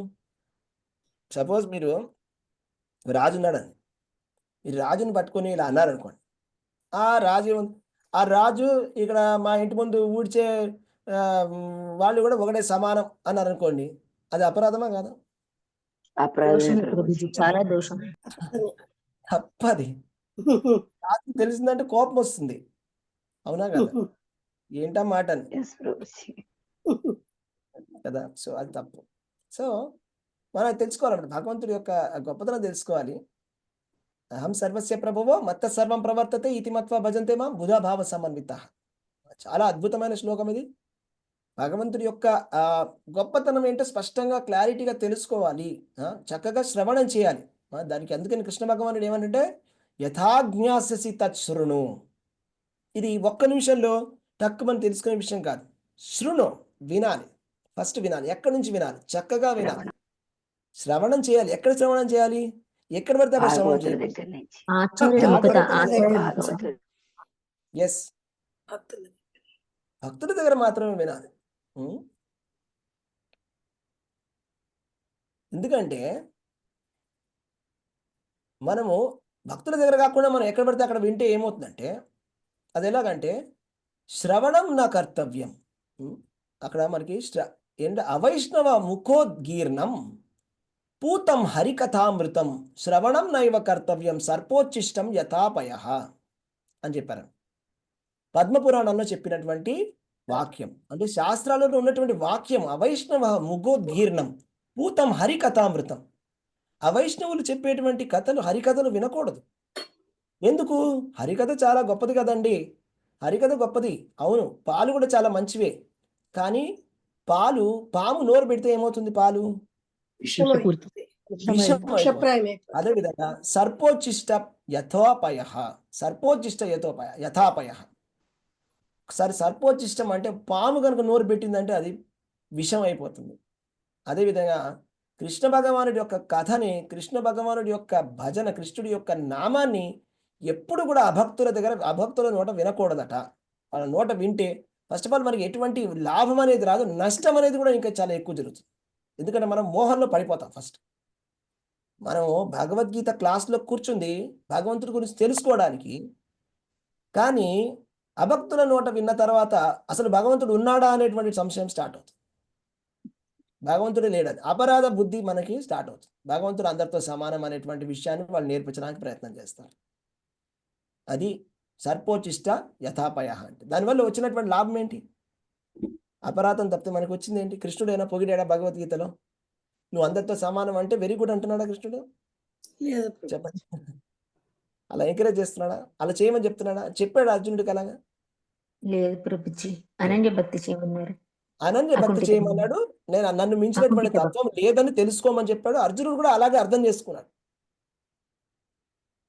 అర్జునుడు ఎలా అర్థం చేసుకున్నాడు? పరంబ్రహ్మ పరంధామ అని చెప్పాడు చివరికి ఆయన 10వ అధ్యాయంలో. పరంబ్రహ్మ పరంధామ పవిత్రం పరమం భవాన్, నువ్వు పరంబ్రహ్మవని నేను తెలుసుకున్నాను అన్నాడు. నారదుడు, అసితుడు, వ్యాసుడు కూడా చెప్పాడు, స్వయం చయేవ బ్రహీచిమే అని. మీరు ఇప్పుడు నువ్వే స్వయంగా చెప్పావు. నువ్వే దేవాది దేవుడు అని ఇంతకుముందు నేను విన్నాను, చాలా మంది చెప్పారు.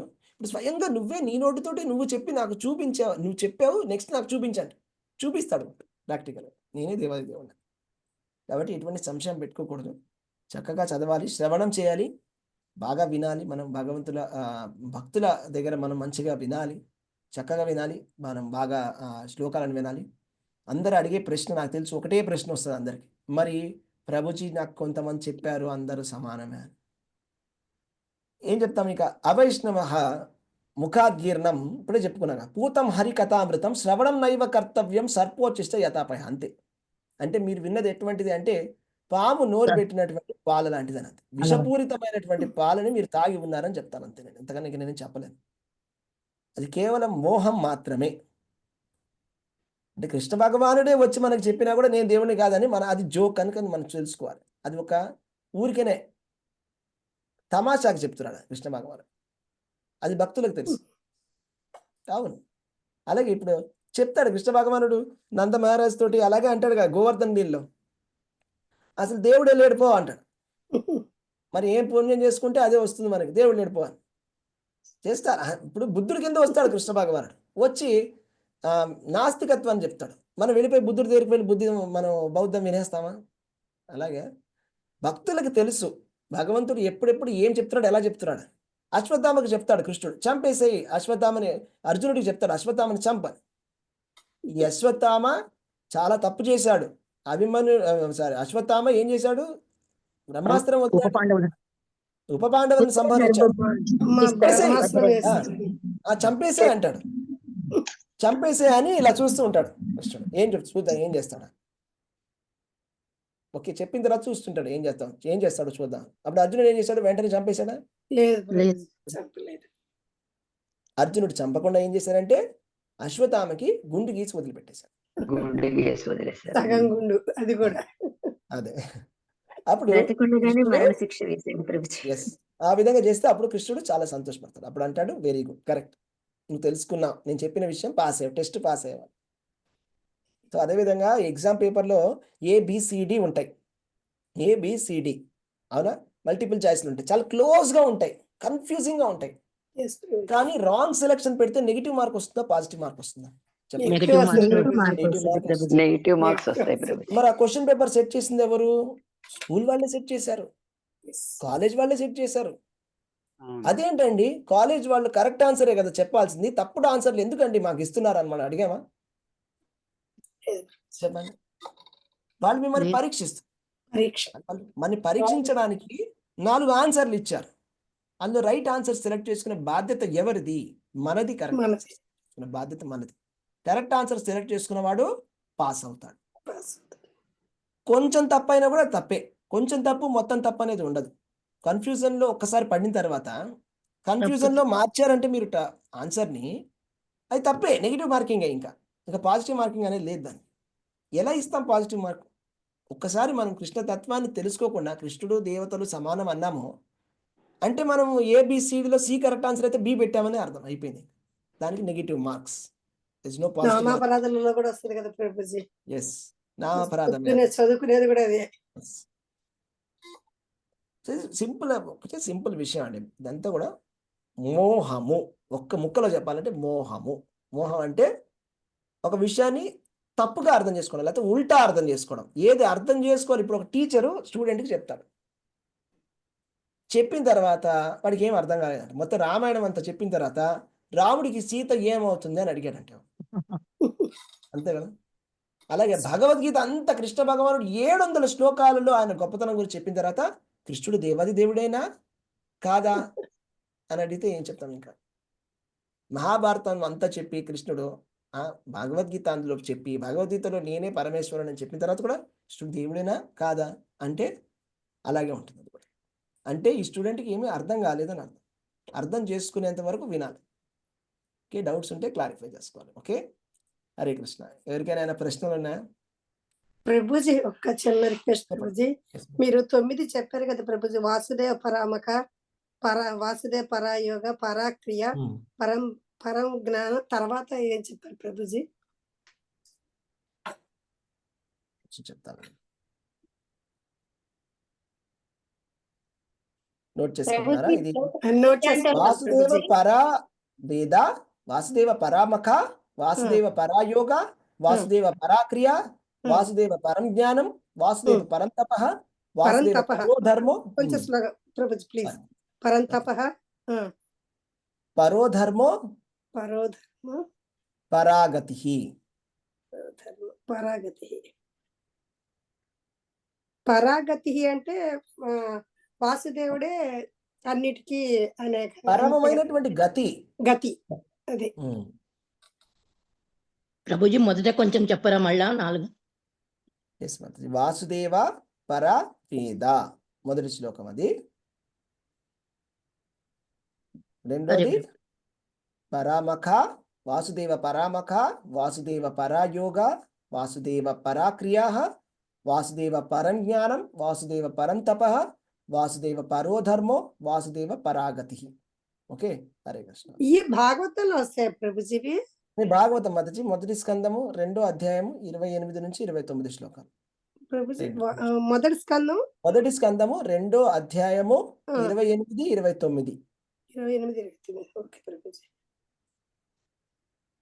హరే కృష్ణ ప్రభుజీ. ఈ రోజు నా బర్త్డే ప్రభుజీ. ఒకసారి చాలా బాగుంది ప్రభుజీ. అసలు ఎంత సింపుల్ గా 28, 29లో చాలా బాగా చెప్పారు. థ్యాంక్ యూ మాతాజీ. హరే కృష్ణ. హరే కృష్ణ ప్రభుజీ. చెప్పండి ప్రభుజీ మార్కండేయ గురించి చెప్పరా ప్రభుజీ? చెప్తాను. ఒక్క నిమిషం మాతాజీ. ఎవరికి బర్త్డే? అక్షర మాతాజీ బర్త్డే వాళ్ళ. అవును ప్రభుజీ. కృష్ణ కాన్షియస్ లో మంచిగా ఉండాలని. Okay, Hare Krishna Hare Krishna Krishna Krishna Hare Krishna Hare Hare Hare Rama Hare Rama Rama Rama Rama Hare Krishna Hare conscious Hare birthday మాతాజీ. హరే హరే కూడా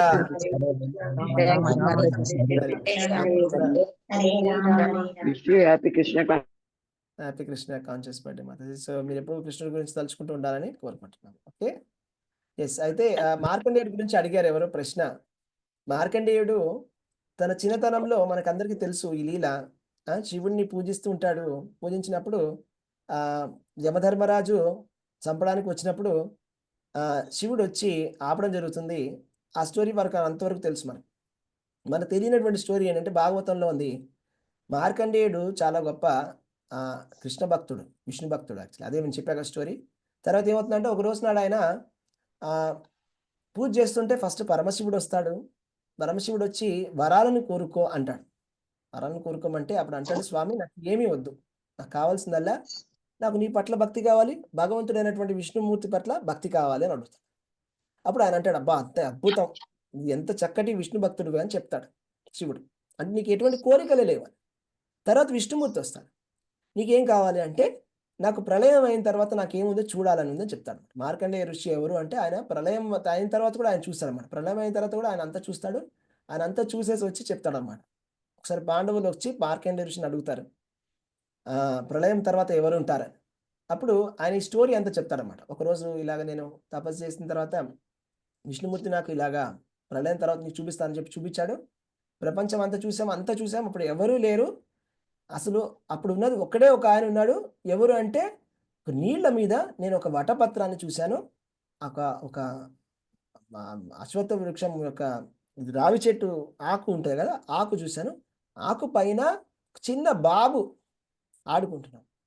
చిన్న బాబు ఏం చేస్తున్నాడంటే తన కాలుని తన నోట్లో పెట్టుకొని ఆయన నోట్లో పెట్టుకున్నాడు. అంటే ఏంటి అర్థం? తప్పరిస్తున్నాడు. ఎందుకండి భగవంతుడు అలా చేస్తున్నాడు? ఆయన ప్రభుజీ శుద్ధ భక్తి అందరూ నా పాదాలు ఆశ్రయించి పొందుతా ఉంటారు. అసలు దాంట్లో ఉండే రుచి ఏంటో తెలుసుకోవాలని ఆ రుచి చూడడానికి చూసి ఆనందిస్తారు. ఎందుకు నన్ను ఆశ్రయిస్తున్నారు వీళ్ళంతా నా పాదాలని. అవును, భగవంతుడి యొక్క పాదాలని శుద్ధ భక్తులు ఆశ్రయించి ఉంటారు. సో ఆ శుద్ధ భక్తులు అక్కడ ఆశ్రయించి ఉండడం వల్ల, అంటే భగవంతుడు చెప్పడం ఎందుకంటే శుద్ధ భక్తుల వల్ల నా పాదాలు పవిత్రంగా ఉన్నాయంటాడు భగవంతుడు. భక్తులు ఏమంటారంటే భగవంతుడి పాదాలు పవిత్రమైనవి కాబట్టి మేము ఆయన పాదాలను పట్టుకున్నాం అంటారు వాళ్ళు. సో ఏముంది, శుద్ధ భక్తులు ఎప్పుడు కూడా నా పాద పద్మాలను అంతగా పట్టుకొని ఉంటారు కదా. నా పాదాలలో ఉన్నటువంటి ఆ రుచి ఏంటి ఆయన చూస్తున్నాడంట. ఓకే, సో అలాగా. సో వటపత్ర సాయి కింద ఆయన ఉన్నాడు. ఆ మార్కండేయ ఋషి చూశాడు. చూసి వచ్చిన తర్వాత పాండవులకు చెప్పాడు, మీరు ఏమనుకుంటున్నారో ఏమిటో, అసలు నేను అప్పుడు చూసినటువంటి ఆ వటపత్ర సాయి ఎవరో తెలుసా అని అడిగాడు పాండవులు. ఏమో మాకు తెలియదు, ఎవరు అంటే, అదిగో మీ పక్కన ఉన్నాడు కదా శ్రీకృష్ణ భగవానుడు, మీతోటి తిరుగుతున్నాడు, మీతోటి భోజనం చేస్తున్నాడు, నీకు తెలియడం లేదా? చూడండి ఎంత గొప్పవాడు పాండవులు. ఆయనతోటే తిరుగుతున్నారు, వాళ్ళతో తిరుగుతున్నాడు, వాళ్ళతోటే ఉంటున్నాడు. ద్వారకకి వెళ్ళడం లేదు కృష్ణుడు, హస్తినాపురంలోనే ఉండిపోతాడు. ఎంతకీ రాడే ద్వారకకి. వాళ్ళతోటే కూర్చొని, వాళ్ళతోటే చర్చలు, వాళ్ళ విషయాల గురించి మాట్లాడుతుంటాడు, వాళ్ళతోటే భోజనం చేస్తుంటాడు, వాళ్ళతోటే పడుకుంటాడు. అంత శుద్ధ భక్తులు, ఎంత అదృష్టవంతులు ప్రభుజీ. ఎస్, అంత శుద్ధ భక్తులు వాళ్ళు. ప్రభుజీ మీరు చెప్పినట్టు ప్రభుజీ మనకి ఆప్షనల్స్ ఇస్తారు, 4 ఆప్షన్స్ ఇస్తే అన్ని దగ్గరగా ఉన్నట్టు అన్ని కరెక్ట్ అనిపిస్తుంటాయి. ఏది పెట్టాలో అర్థం కాదు. కానీ ఎవరైతే బుద్ధివంతులో వాళ్ళు మాత్రం కరెక్ట్ ఆన్సర్ పెట్టగలుగుతారు కదా ప్రభుజీ. అది అసలు ఎగ్జాంపుల్ చాలా చాలా బాగుంది ప్రభుజీ. హరే కృష్ణ. ప్రభుజీ నాకు చిన్నప్పటి నుంచి వచ్చి సిల్లి వస్తుంది ప్రభుజీ, అడగొచ్చలేదు తెలియదు. అంటే మా అమ్మవాడు కథ చెప్పినప్పుడు, అంటే అప్పుడు తెలియని వయసులో వినేదాన్ని. భగవద్గీత చదువుతారు వాళ్ళు, ఇది మళ్ళీ శివుడు గురించి చెప్తారు. మార్కండేయులు కథ చెప్పేవాళ్ళు ప్రభుజీ. మార్కండేయులు గొప్ప శివ భక్తుడు బాగా. ఆ తర్వాత మార్కండేయ స్టోరీ ఇప్పుడు మీ భాగవతులు ఏదైతే వచ్చి కొంచెమే తెలుసు నాకు, అంటే వటపత్ర సాయిని చూశారని. నాకు మొదటి నుంచి సందేహం ఉండేది ప్రభుజీ, ఈయన గొప్ప శివభక్తులు మళ్ళీ విష్ణుమూర్తిని ఈ విధంగా కోరుకున్నారంటే ఎవరి దయ వల్ల మళ్ళీ విష్ణుమూర్తిని ఆరాధించి చేశారని నాకు ఎప్పుడు సందేహం ప్రభుజీ. అంటే మరి ఆ సమయంలో ఆయన శివుడిని ఆరాధించాడండి. ఆ సమయంలో ఓకే, ఆ లీలలో అలా చేశాడు. కానీ ఆయన విష్ణు భక్తుడు కూడా అని మనకు భాగవతంలో చెప్తున్నది. అంటే ఇది ఒక లీలనా ఏంటి ప్రభుజీ? అది ఒక లీల. అది ఏంటంటే వేదాలలో, పురాణాల్లో ఉండేటువంటి కథలు, ఎస్పెషల్లీ సాత్విక పురాణంలో లేనటువంటి కథలన్నీ కూడా దేవతల పట్ల మనకి నమ్మకాన్ని కలిగ చేయడానికి ఇస్తాడు వ్యాసుడు. వ్యాసుడు కూడా కృష్ణుడే, అర్థం చేసుకోవాలి మనం. అండ్ దెన్ మన దేవతల ఆరాధన అనేది కూడా పరోక్షమైన భగవంతుడి ఆరాధన. అది ఒక రకమైన దేవతారాధన అనేది ఒక దేవ రుణాన్ని తీర్చుకోవడానికి ఉన్నటువంటి ఒక కర్మకాండ. సో కాబట్టి ఆ యజ్ఞం అది కూడా ఒక రకమైనటువంటి యజ్ఞం. దేవత ఆరాధన అనేది ఒక రకమైన యజ్ఞం. ఆ యజ్ఞాన్ని చేయడానికి మనకి నమ్మకం ఉండాలి కదా మరి. మనకి ఒక విశ్వాసం అనేది రావాలి కదా. లేకపోతే ఏమి చేయకుండా ఉంటాడు. కాబట్టి అలాంటి తామసికుల కోసమని అలాంటి కథలను ఇచ్చి వాళ్ళ ప్రకృతికి సంబంధించినటువంటి వాళ్ళకి ఎంకరేజ్‌మెంట్ అనేది ఉంటుందన్నమాట. అంటే నేను అడిగేదాన్ని ప్రభుజీ. నాకప్పుడు 12 ఏళ్ళు, 14 ఏళ్ళు గుర్తులేదు. అది మార్కండేయులు గొప్ప భక్తుడు. ఇది స్టోరీ ఉంది కదా ప్రభుజీ. చెప్పినప్పుడు నేను మా అమ్మని ఏమని అడిగాడు, తప్పేమో అది నాకు తెలీదు. ఆమె చెప్పలేకపోయింది. అమ్మ మార్కండేయ స్టోరీ ఉంది కదా! ఇప్పుడు ఆయన శివలింగాన్ని పట్టుకొని అది యముడొచ్చినప్పుడు ఆయన అట్లా పట్టుకొని ఆ సినిమాలలో కూడా చూపించేది అదే కదా ప్రభుజీ. అప్పుడు ఆయన శివుడొచ్చి రక్షిస్తాడు. మళ్ళీనేమో వటపత్రి సాయిగా చూస్తాడంటే, నాకు అంతే తెలుసమ్మా, మిగతా తెలీదు. కానీ విష్ణు భక్తుడు అనేసని చెప్పేది. హరే కృష్ణ ప్రభుజీ. భగవద్గీత క్లాసెస్ విన్నప్పటి నుంచి ప్రభుజీ అసలు ఎన్ని డౌట్స్ ఉండేవో ప్రభుజీ. అసలు అవి ఎవరిని అడిగితే బాగుంటుందా లేదా అనిపించేది ప్రభుజీ. అలాంటి డౌట్స్ ఉండేవి. అసలు అటువంటి డౌట్స్ అన్ని కూడా ఈ క్లాసెస్ విన్న తర్వాత మొత్తం పోయాయి ప్రభుజీ. అసలు ఒక్క ప్రశ్న లేదు ఇప్పుడైతే. అన్ని ప్రశ్నలకి సమాధానాలు భగవద్గీతలో దొరికాయి ప్రభుజీ. అది అసలుకి అవుతుందా లేదా తెలుసుకోగలుగుతాను అనుకున్నాను, కానీ నాకు ఆయన కృప దొరికింది ప్రభుజీ. కృష్ణ భగవాన్ తెలుసుకునే లీలలు ఆ చేయడానికి యోగ్యత ఏ ఇచ్చాడు ఆ విధంగా తండ్రి. చేస్తారు భక్తులు హరే కృష్ణ. ఉపయోగించుకొని అని yes ma'am. As a Bhagavatam ఇది ప్రకారం ఇప్పుడు తెలుస్తుంది ప్రభుజీ. Yes ma'am. అదే ఇందాక మత్స్య కూడా అడిగారు కదా. దానికి కూడా నేను సమాధానంగా చెప్తాను. ఏంటంటే అందరూ ఎవరైతే వింటున్నారో వినండి. లేట్ అయిన వాళ్ళు వెళ్ళొచ్చు. విషయం ఏంటంటే భగవద్గీతలో పరమ సత్యము గురించి చెప్పబడింది. పరమ సత్యము శ్రీకృష్ణ భగవానుడు. ఓకే. ఏదైనా కూడా కృష్ణుడు ఏం చెప్పాడు? పరమ సత్యాన్ని నేనే. అంటే పరమ సత్యం గురించి మనం తెలుసుకున్నప్పుడు పరతత్వం గురించి మనం తెలుసుకుంటాం భగవద్గీతలో. ఆయన పొజిషన్ ఏంటి? దేవతల పొజిషన్ ఏంటి? మహర్షుల పొజిషన్ ఏంటి? జీవుల పొజిషన్ ఏంటి? రాక్షసుల పొజిషన్ ఏంటి? అందరి పొజిషన్ ఏంటో మనకు తెలిసొస్తుంది భగవద్గీతలో. అవును ప్రభుజీ. అయితే మరి వ్యాస భగవానుడు ఇతర శాస్త్రాలను కూడా రచించాడు. అవును వాటిని ప్రభుజీ. ఏమంటారంటే మోహ శాస్త్రాలు అంటారు. పేరే వాటిది అలా ఉంది. వాటి పేరే మోహ శాస్త్రం అనే పేరుంది. నేను పెట్టిన పేరు కాదు. వ్యాసుడే చెప్పాడు, శివుడే చెప్పాడు. వీటి పేర్లు మోహ శాస్త్రాలు అని శివుడే చెప్పాడు పద్మపురాణం. మోహ శాస్త్రాలు అంటే ప్రభుజీ అది మోహశాస్త్రం అంటే లౌకికుల కోసం రాసియా? లౌకికుల కోసం అని. అది ఒక రకమైన కన్ఫ్యూజన్ అంతే. కన్ఫ్యూజన్. ఇప్పుడు సపోజ్ మీరు ఒక టెక్స్ట్ బుక్ ఉందండి. అందులో కరెక్ట్‌గా ఉందంతా. ఇంకో టెక్స్ట్ బుక్‌లో కన్ఫ్యూజన్‌గా ఉంది కొంచెం. ఒక టెక్స్ట్ బుక్ మీకు అలా అవుతుంది. మనకు కూడా అవుతుంది కదా అప్పుడప్పుడు. ఏంటంటే మనం మ్యాథ్స్ ఒక టెక్స్ట్ బుక్ చదువుతాము. చదివినప్పుడు కరెక్ట్‌గా ఆన్సర్ టక టక టక టక పెట్టేస్తాం. ఒక టీచర్ అప్పుడప్పుడు కొంతమంది టీచర్లు నేర్పిస్తారు. వాళ్ళు చెప్పిన తర్వాత మనకి క్లారిటీ వచ్చేస్తుంది. కరెక్ట్ ఆన్సర్ పట పట పట పట పట 100 మార్కులు వచ్చేస్తాయి. కొంతమంది చెప్తారు. చెప్పిన తర్వాత కన్‌ఫ్యూజ్ అయిపోతాం కాన్సెప్ట్. ఇది కరెక్టా? ఇది కరెక్టా? ఇది కరెక్టా? ఇది కరెక్టా? ఇది కరెక్టా? అది కరెక్టా? సో అలాంటిది ఇది మోహశాస్త్రం అంటే. అంటే ఉన్నటువంటి ఒక మెయిన్ పరమ సత్యాన్ని కొంచెం కవర్డ్‌గా చెప్తుందన్నమాట. కొంచెం అలా మరి ఓపెన్‌గా క్లియర్‌గా చెప్పకుండా, స్పష్టంగా ఇట్లాగా క్లారిటీగా చెప్పకుండా కొంచెం కన్‌ఫ్యూజ్ చేస్తూ చెప్తుంది. ఎందుకు అంటే అలా దాన్ని ఇష్టపడే వాళ్ళు కూడా కొంతమంది ఉన్నారు కాబట్టి. వాళ్ళని తీసుకురావడానికి. వాళ్ళకి డైరెక్ట్ చెప్తే పారిపోతారు. నాకు నచ్చదు. క్లారిటీ నచ్చదు.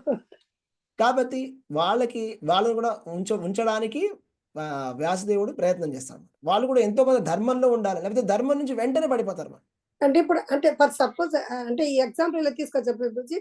అంటే పూజా విధానాలు తర్వాత ఇలా ఆ విధంగా తీసుకొచ్చి మళ్ళీ లాస్ట్ భక్తులు చేయడం అలా అనుకోవచ్చా ప్రభుజీ? ఎలాగంటే అలా మనకి ప్రభుపాల్ వారు చాలా మంచిగా దాన్ని చెప్పారు సమాధానం. అది ప్రాక్టీస్ మాతాజీ.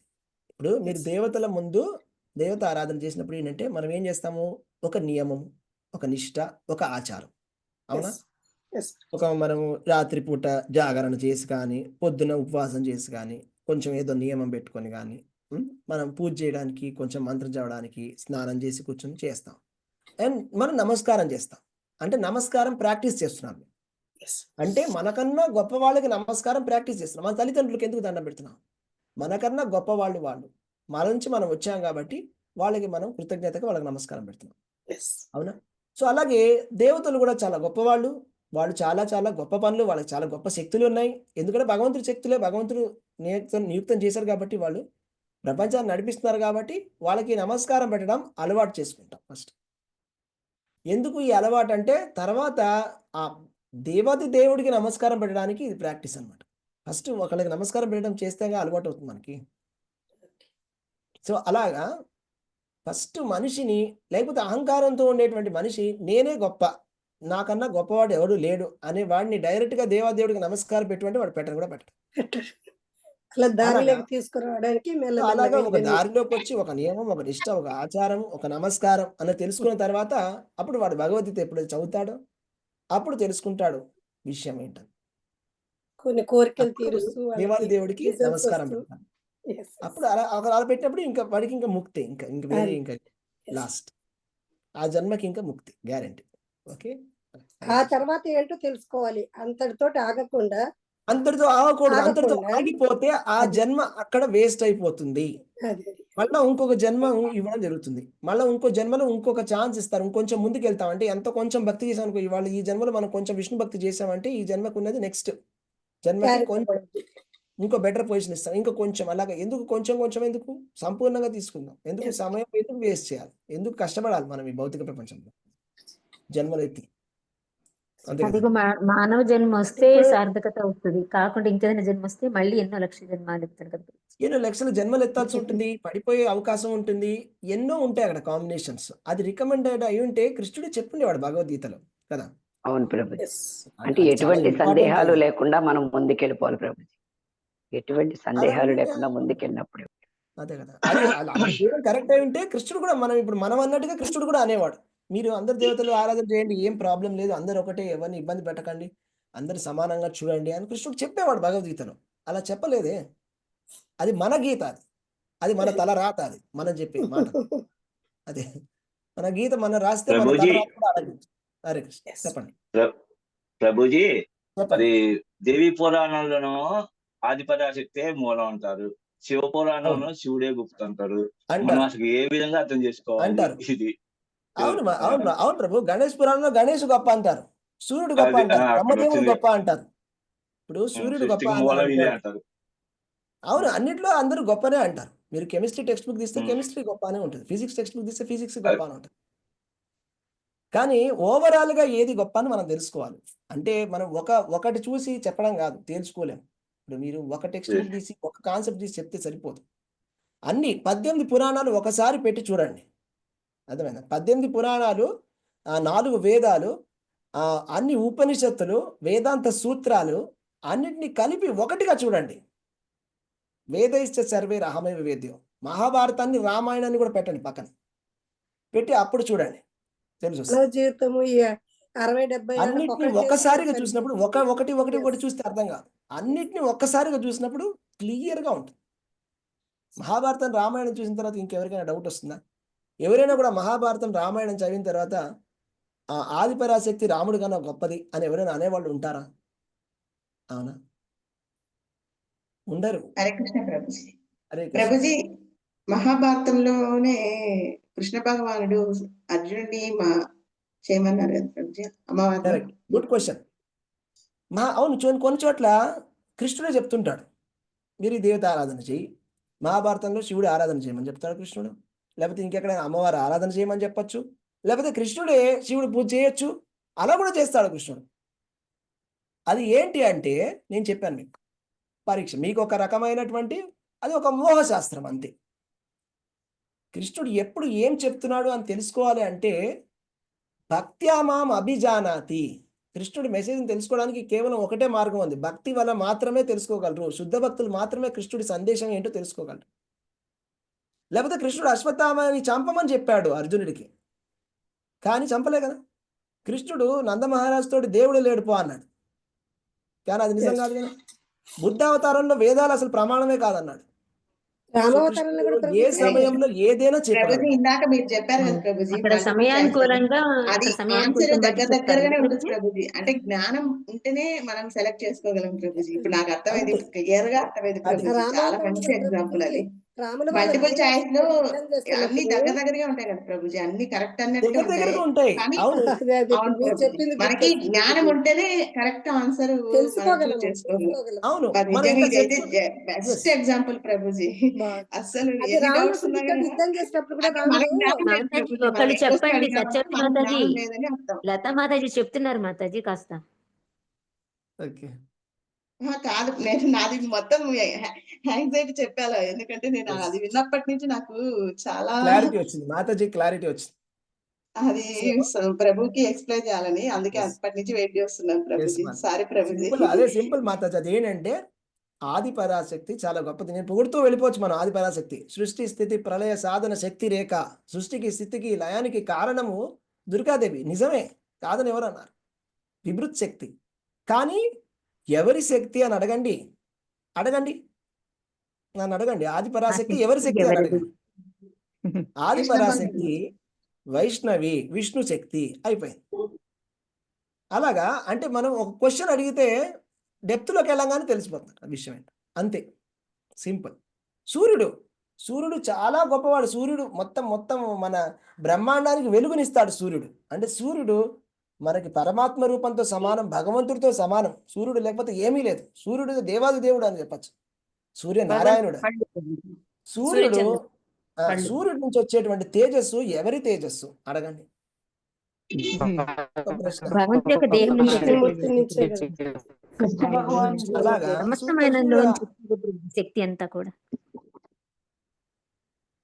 సూర్యుడు అంటే కృష్ణుడు ఏమైనా ప్రభాస్మి శశి సూర్యయోహో. సూర్యుడి యొక్క తేజస్సుని నేనే అని చెప్పాడు కృష్ణుడు.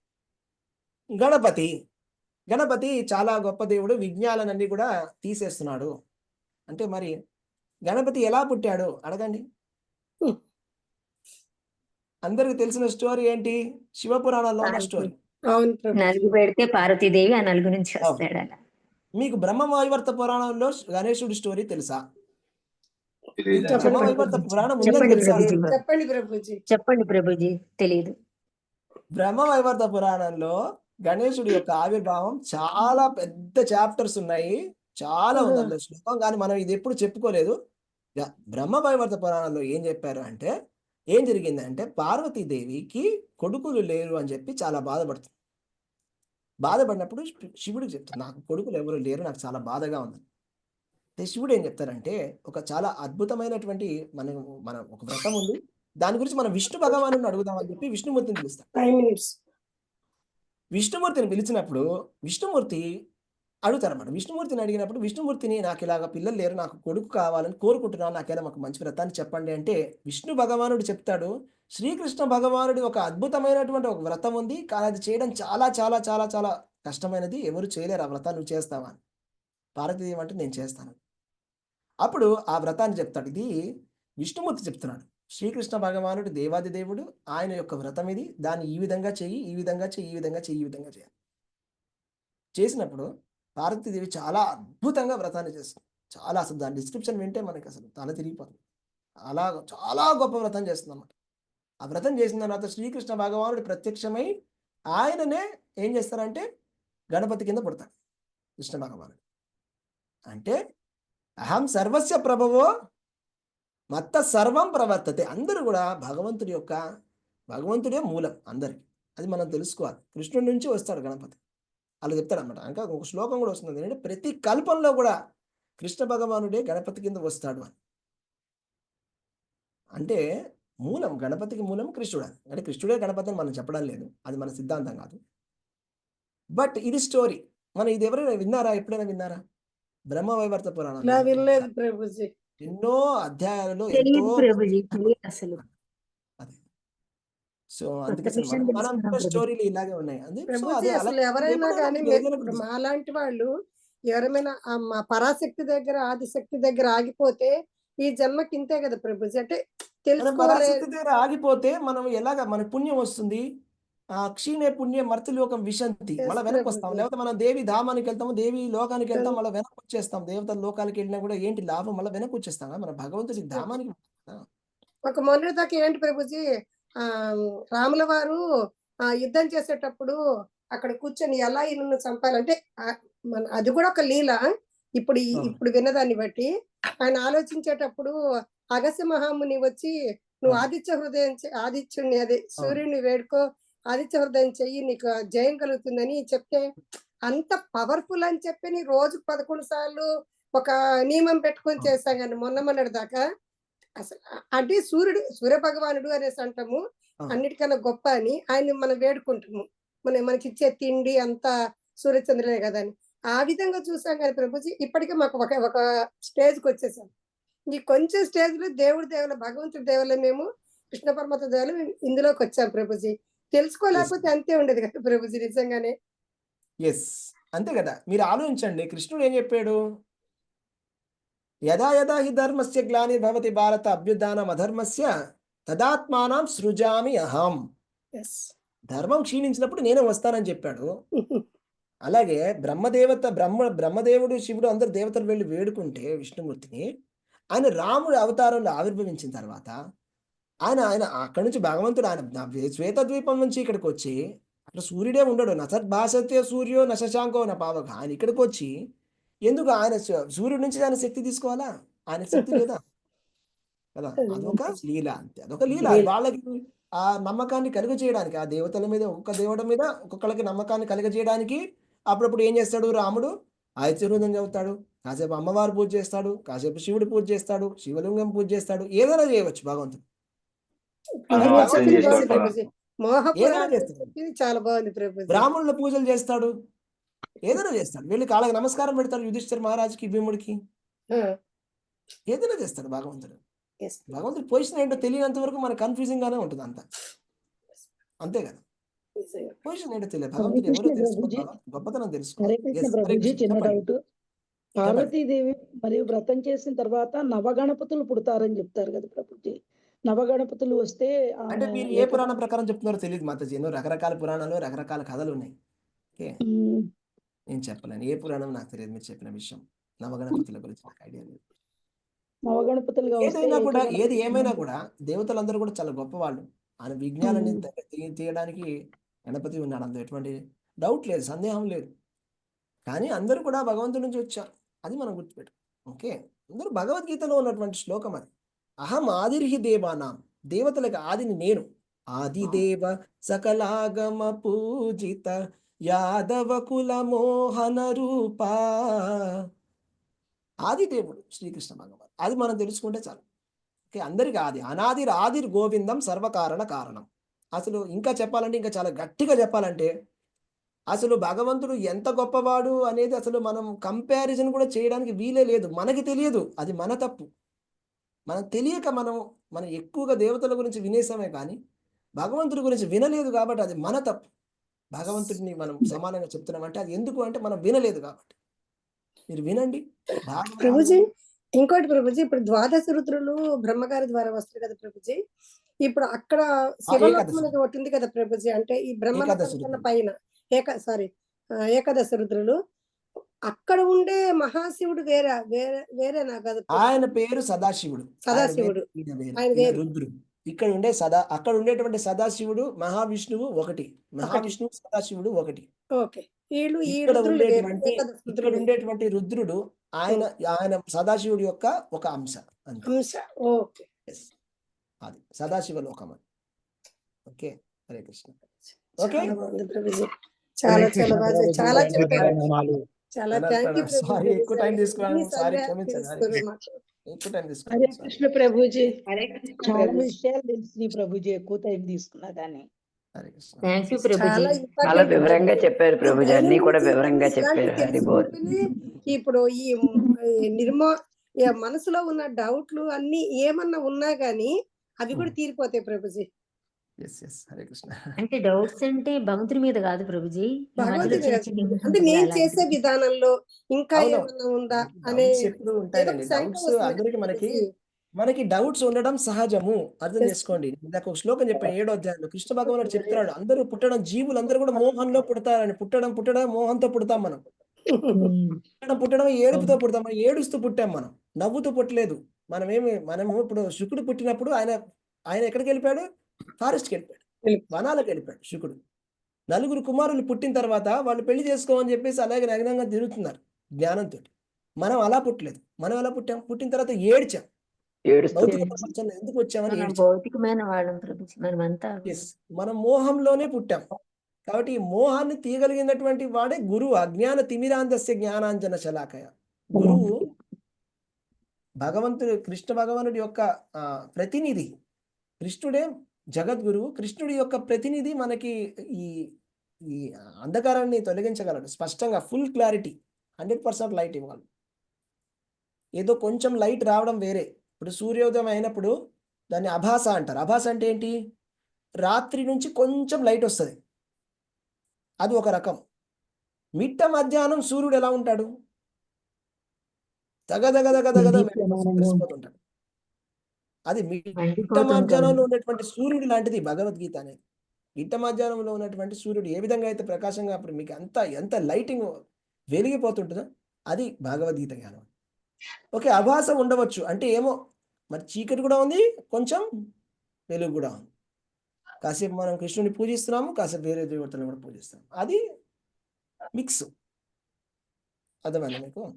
100% ఫుల్ లైటింగ్ కాదు అది. Okay, Hare Krishna, thank you. Prabhuji ఇట్లా ఇదంతా కూడా వింటేనే అర్థమవుతుంది ప్రభుజీ. ఎవరికైనా డైరెక్ట్ గా ఒకసారి చెప్తే వాళ్ళకి అర్థం చేసుకోవడం అవ్వదు ఒకసారి ప్రభుజీ. చెప్తే వాళ్ళు వాళ్ళకి స్లో తప్పుగా స్లోగా అనుకుంటారు. ఎవ్వరికి అర్థం కాదు. నాకే అర్థం కాలేదు. నేను కూడా స్టార్టింగ్ లో నాకే చాలా ఆశ్చర్యంగా అనిపించింది, ఏది ఇదంట అని. ఆశ్చర్యంగా అనిపించింది.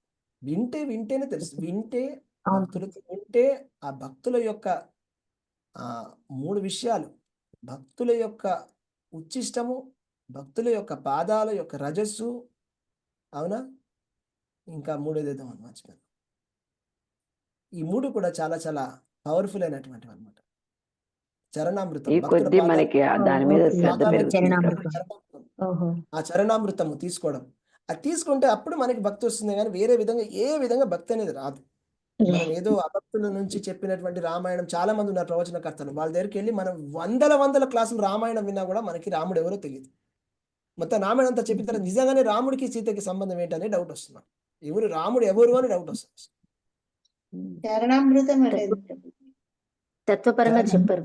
గురు చరణామృతం. ఎస్, గురు చరణామృతం. భగవంతుడి యొక్క భక్తుల యొక్క పాదాల నుంచి వచ్చినటువంటి చరణామృతాన్ని మనం స్వీకరిస్తే అప్పుడు మాత్రమే మనకి భక్తి అనేది వస్తుంది. రైట్, అప్పుడే మనకి భక్తి అనేది వస్తుంది. లేకపోతే వేరే మార్గాల వల్ల ఏ విధంగా రాదు. ఎంత చదివినా రాదు. ఎంత పుస్తకాల పురుగుల. ఒక స్టోరీ చెప్తా లాస్ట్ కంక్లూజన్ లో. చైతన్య మహాప్రభు ఒకసారి నిమాయి పండితుడి దగ్గరికి ఒకసారి ఒక భక్తుడు వస్తాడు అనమాట. మిశ్రా అని పేరు మర్చిపోయాను. ఆయన ఒక భక్తుడు వస్తాడు. వచ్చి ఆయన ఏమడుగుతారంటే, నేను చాలా పురాణాలు చదివాను, శాస్త్రాలు చదివాను, నాకు చాలా కన్ఫ్యూజన్గా ఉంది, ఏం చేయాలి? ఓకే, ఎందుకంటే ఒక పురాణంలో ఏమో ఒకళ్ళ దేవత అంటారు, ఇంకో పురాణం ఇంకో దేవత అంటారు, ఇంకో పురాణంలో అద్వైతం అంటారు, ఇంకో పురాణంలో దేవుడు అంటాడు. ఏంది ఇదంతా? ఏం చేయాలి? నేను పూజ చేయనా, అర్చన చేయనా, భక్తి చేయనా, జ్ఞానం చేయనా, యోగం చేయనా, ఈ దేవుని పట్టుకోనా, ఆ దేవుని పట్టుకోనా, మౌనంగా ఉండనా, లేకపోతే ధ్యానం ఏం చేయాలి? ఏంటిది? షట్చక్ర యోగం చేయనా, ఏం చేయాలి? అప్పుడు ఏమన్నా చైతన్య మహాప్రభు, హరేర్నామ హరేర్నామ హరిర్నామ ఇవ కేవలం కలో నాస్తి ఏవ గతిరన్యథ. పుస్తకాల పురుగులు అవ్వడం వల్ల మీకు కృష్ణ చైతన్యంలోకి వచ్చినప్పుడు ఇదే డౌట్ ప్రభు. కృష్ణ చైతన్యంలోకి వచ్చినప్పుడు ఫస్ట్ మాకు కూడా ఇదే డౌట్. ఎస్, వందలు ఉన్నాయి, ఎన్నెన్నో ఉన్నాయి ఇప్పుడు మార్గాలు. ఆ మార్గాలలో అన్నిటికన్నా ఉత్తమైన మార్గం ఏమిటి అని భాగవతంలో అడిగాడు. ఎవరు? శౌనక ఋషి. గోస్వామిని పరీక్ష మహారాజు అడుగుతారు. శౌనక ఋషి సూత గోస్వామిని అడగడం జరిగింది. గోస్వామిని అడుగుతారు. సో ఆయన అడిగాడు అనమాట ప్రశ్నలు. ఏంటంటే ఎన్నెన్నో ఉన్నాయి స్క్రిప్చర్స్, ఎన్నెన్నో ఉన్నాయి. ఏంటి ఇప్పుడు శ్లోకం ఏంటంటే, భూరి కర్మాణి శ్రోతవ్యాని విభాగశః అతఃసాధోత్ర యత్సారం సముద్రత్య మనీషయా బ్రూహి భద్రాయ భూతానాం ఏనాత్మా సుప్రసీదతి. భూరి కర్మాణి శ్రోతవ్య విభాగశః. ఎన్నెన్నో శాస్త్రాలు ఉన్నాయి, ఎన్నెన్నో కర్మలు ఉన్నాయి, ఎన్ని పూజలు ఉన్నాయి. మీరు అడగండి, వందల నోములు, వందల వ్రతాలు, వందల షట్చక్ర యోగం, ఆ యోగం, ఈ యోగం, మతిపోయే ఉన్నాయి. ఏది చేయాలి అని అడిగారు అనమాట. అన్నిట్లో ఉన్నటువంటి సారం చెప్పండి. యత్ సారం సాధో ఇత్ర యత్ సారం, ఆ సారాన్ని మాకు చెప్పండి. మనుషులు ఏ సారాన్ని ఏం పట్టుకోవాలంటే అప్పుడు ఆయన చెప్పండి. శ్రోతవ్య కీర్తితవ్యశ్చ ధ్యేయ పూజ్యశ్చ నిత్యదా అని మనకి భాగవతంలో కంక్లూషన్ వచ్చేసి. అండ్ మనకి చైతన్య మహాప్రభు చెప్పిన హరేర్నామ ఇవ కేవలం కలో నాస్తేవ గతిరన్యత. హరినామ సంకీర్తనం వల్ల మాత్రమే మనకి ముక్తి అనేది లభిస్తుంది. కలియుగంలో ఏ విషయాల వల్ల ఎటువంటి ముక్తి అనేది లభించదు. పుస్తకాల పురుగులు అవ్వడం వల్ల కానీ, ఏదో ప్రవచనలు వినడం వల్ల కానీ, ఏదేదో యోగములు, ఆ షట్చక్ర యోగం, ఈ షట్చక్ర యోగము, అది ఇది ఏం చేసినా కూడా మనకి ముక్తి రాదు కలియుగంలో. కేవలం హరినామ సంకీర్తనం వల్ల మాత్రమే వస్తుందని 3 సార్లు చెప్పబడింది బృహద్నారాయణ పురాణంలో. చైతన్య మహాప్రభు ఎంత స్పష్టంగా చెప్పాడు. క్లారిటీ వచ్చింది అందరికి. ఎస్ ప్రభుజీ చెప్పు. పర్ఫెక్ట్ మార్గంలో ఉన్నారండి. యాక్చువల్గా చెప్పాలంటే మనం అందరం కూడా ఒక పర్ఫెక్ట్ మార్గంలో ఉన్నామండి. 100% పర్ఫెక్ట్ మార్గం. నేను ఎందుకు చెప్పగలను తెలుసా? గట్టిగా చెప్తాను. ఎందుకంటే ప్రతి ప్రవచనకర్త కూడా రామనామం యొక్క గొప్పతనం గురించి చెప్తాడు. ఒప్పుకుంటారా? హరినామ గొప్పతనం చెప్తాడు. రామనామం మించింది ఏమీ లేదు. రామ రామ రామ రామ రామనామ తారకం, రామకృష్ణ వాసుదేవ భక్తి ముక్తి దాయకం అని పాటలు పాడతారు. కానీ జపం చేయరు. చేయమని చెప్తారు. ఏం లాభం చెప్పండి? ఇది ప్రాక్టికల్. జపం చేస్తాం. సో కన్ఫ్యూజ్ అవ్వకండి. ఊరికైనా చెప్పినంత మాత్రాన్ని సరిపోదు. ఇప్పుడు హిరణ్యకశిపుడు కూడా వేదాంతం చెప్తాడు భాగవతంలో, అవునా? హిరణ్యాక్షుడు చెప్తే హిరణ్యకశిపుడు వేదాంతం చెప్పాడంట. హిరణ్యకశిపుడు వేదాంతం చెప్పినంత మాత్రాన వాడు వేదాంతవేత్త కాదు. కాదు. రావణ బ్రహ్మ కూడా అంతే కదా ప్రభుజీ. ఏమండి? రావణ బ్రహ్మ కూడా రావణుడు కూడా ఏమైనా చెప్పచ్చు, జ్ఞానం చెప్పేంత మాత్రాన వాడే పెద్ద గొప్ప భక్తుడు కాదు. లేదు. అర్థమైంది కదా? ఎవరైతే ప్రతిరోజు భగవన్నామ సంకీర్తనం చేస్తున్నారో వాళ్ళు వేదాంతాన్ని కరెక్ట్ గా అర్థం చేసుకున్న వాళ్ళు ప్రతిరోజు విజ్ఞానం ఉంది వాళ్ళ దగ్గర, వాళ్ళు ఫాలో చేస్తున్నారు. ప్రాక్టికల్ ఉంది వాళ్ళ దగ్గర ప్రాక్టికల్ ట్రాన్స్ఫర్మేషన్ ఉంది. వాళ్ళలో రజస్తమ గుణాలు తగ్గుతున్నాయి. వాళ్ళలో పవిత్రీకరణ ఉంది. ఉట్టి మాటలు మాట్లాడడంలో ఏమొచ్చింది? మాట్లాడితే మాటలు ఎవరైనా మాట్లాడగలరు. ఉట్టి మాట నోట్లోనే ఉంది అంతే మాట, అవునా కదా? ఆచరణలో ఎక్కడో ఉంది. జపం చేయకపోతే ఆత్మశుద్ధీకరణ ఎలా అవుతుంది? భక్తి చేయకపోతే ఆత్మశుద్ధీకరణ లేకపోతే అసలు ముక్తి ఎలా లభిస్తుంది? ఉట్టి మాటల వల్ల లభిస్తుందా? అదే హరే కృష్ణ. సో ఇది చాలా పర్ఫెక్ట్ అయినటువంటి మార్గము. హరేర్నామ హరేర్నామ హరేర్నామైవ కేవలం, అంతే. తెలిసినంత మాత్రాన సరిపోదు కదా. తెలియడానికి తెలియదు కానీ తెలుసు కానీ వాళ్ళు చేయలేరు, చేయించలేరు. అవును ప్రభుజీ. ఇంకెందుకు? హరే కృష్ణ. హరే కృష్ణ ప్రభుజీ. దండోత్ క్లాస్ రికార్డ్ పెట్టండి ప్రభుజీ. చాలా డౌట్స్ క్లియర్ అయినాయి మీ దయ వల్ల. దండోత్ ప్రణామాలు మరోసారి. హరే కృష్ణ ప్రభుజీ. దండోత్ ప్రణామాలు. హరే కృష్ణ ప్రభుజీ. దండోత్ ప్రణామాలు.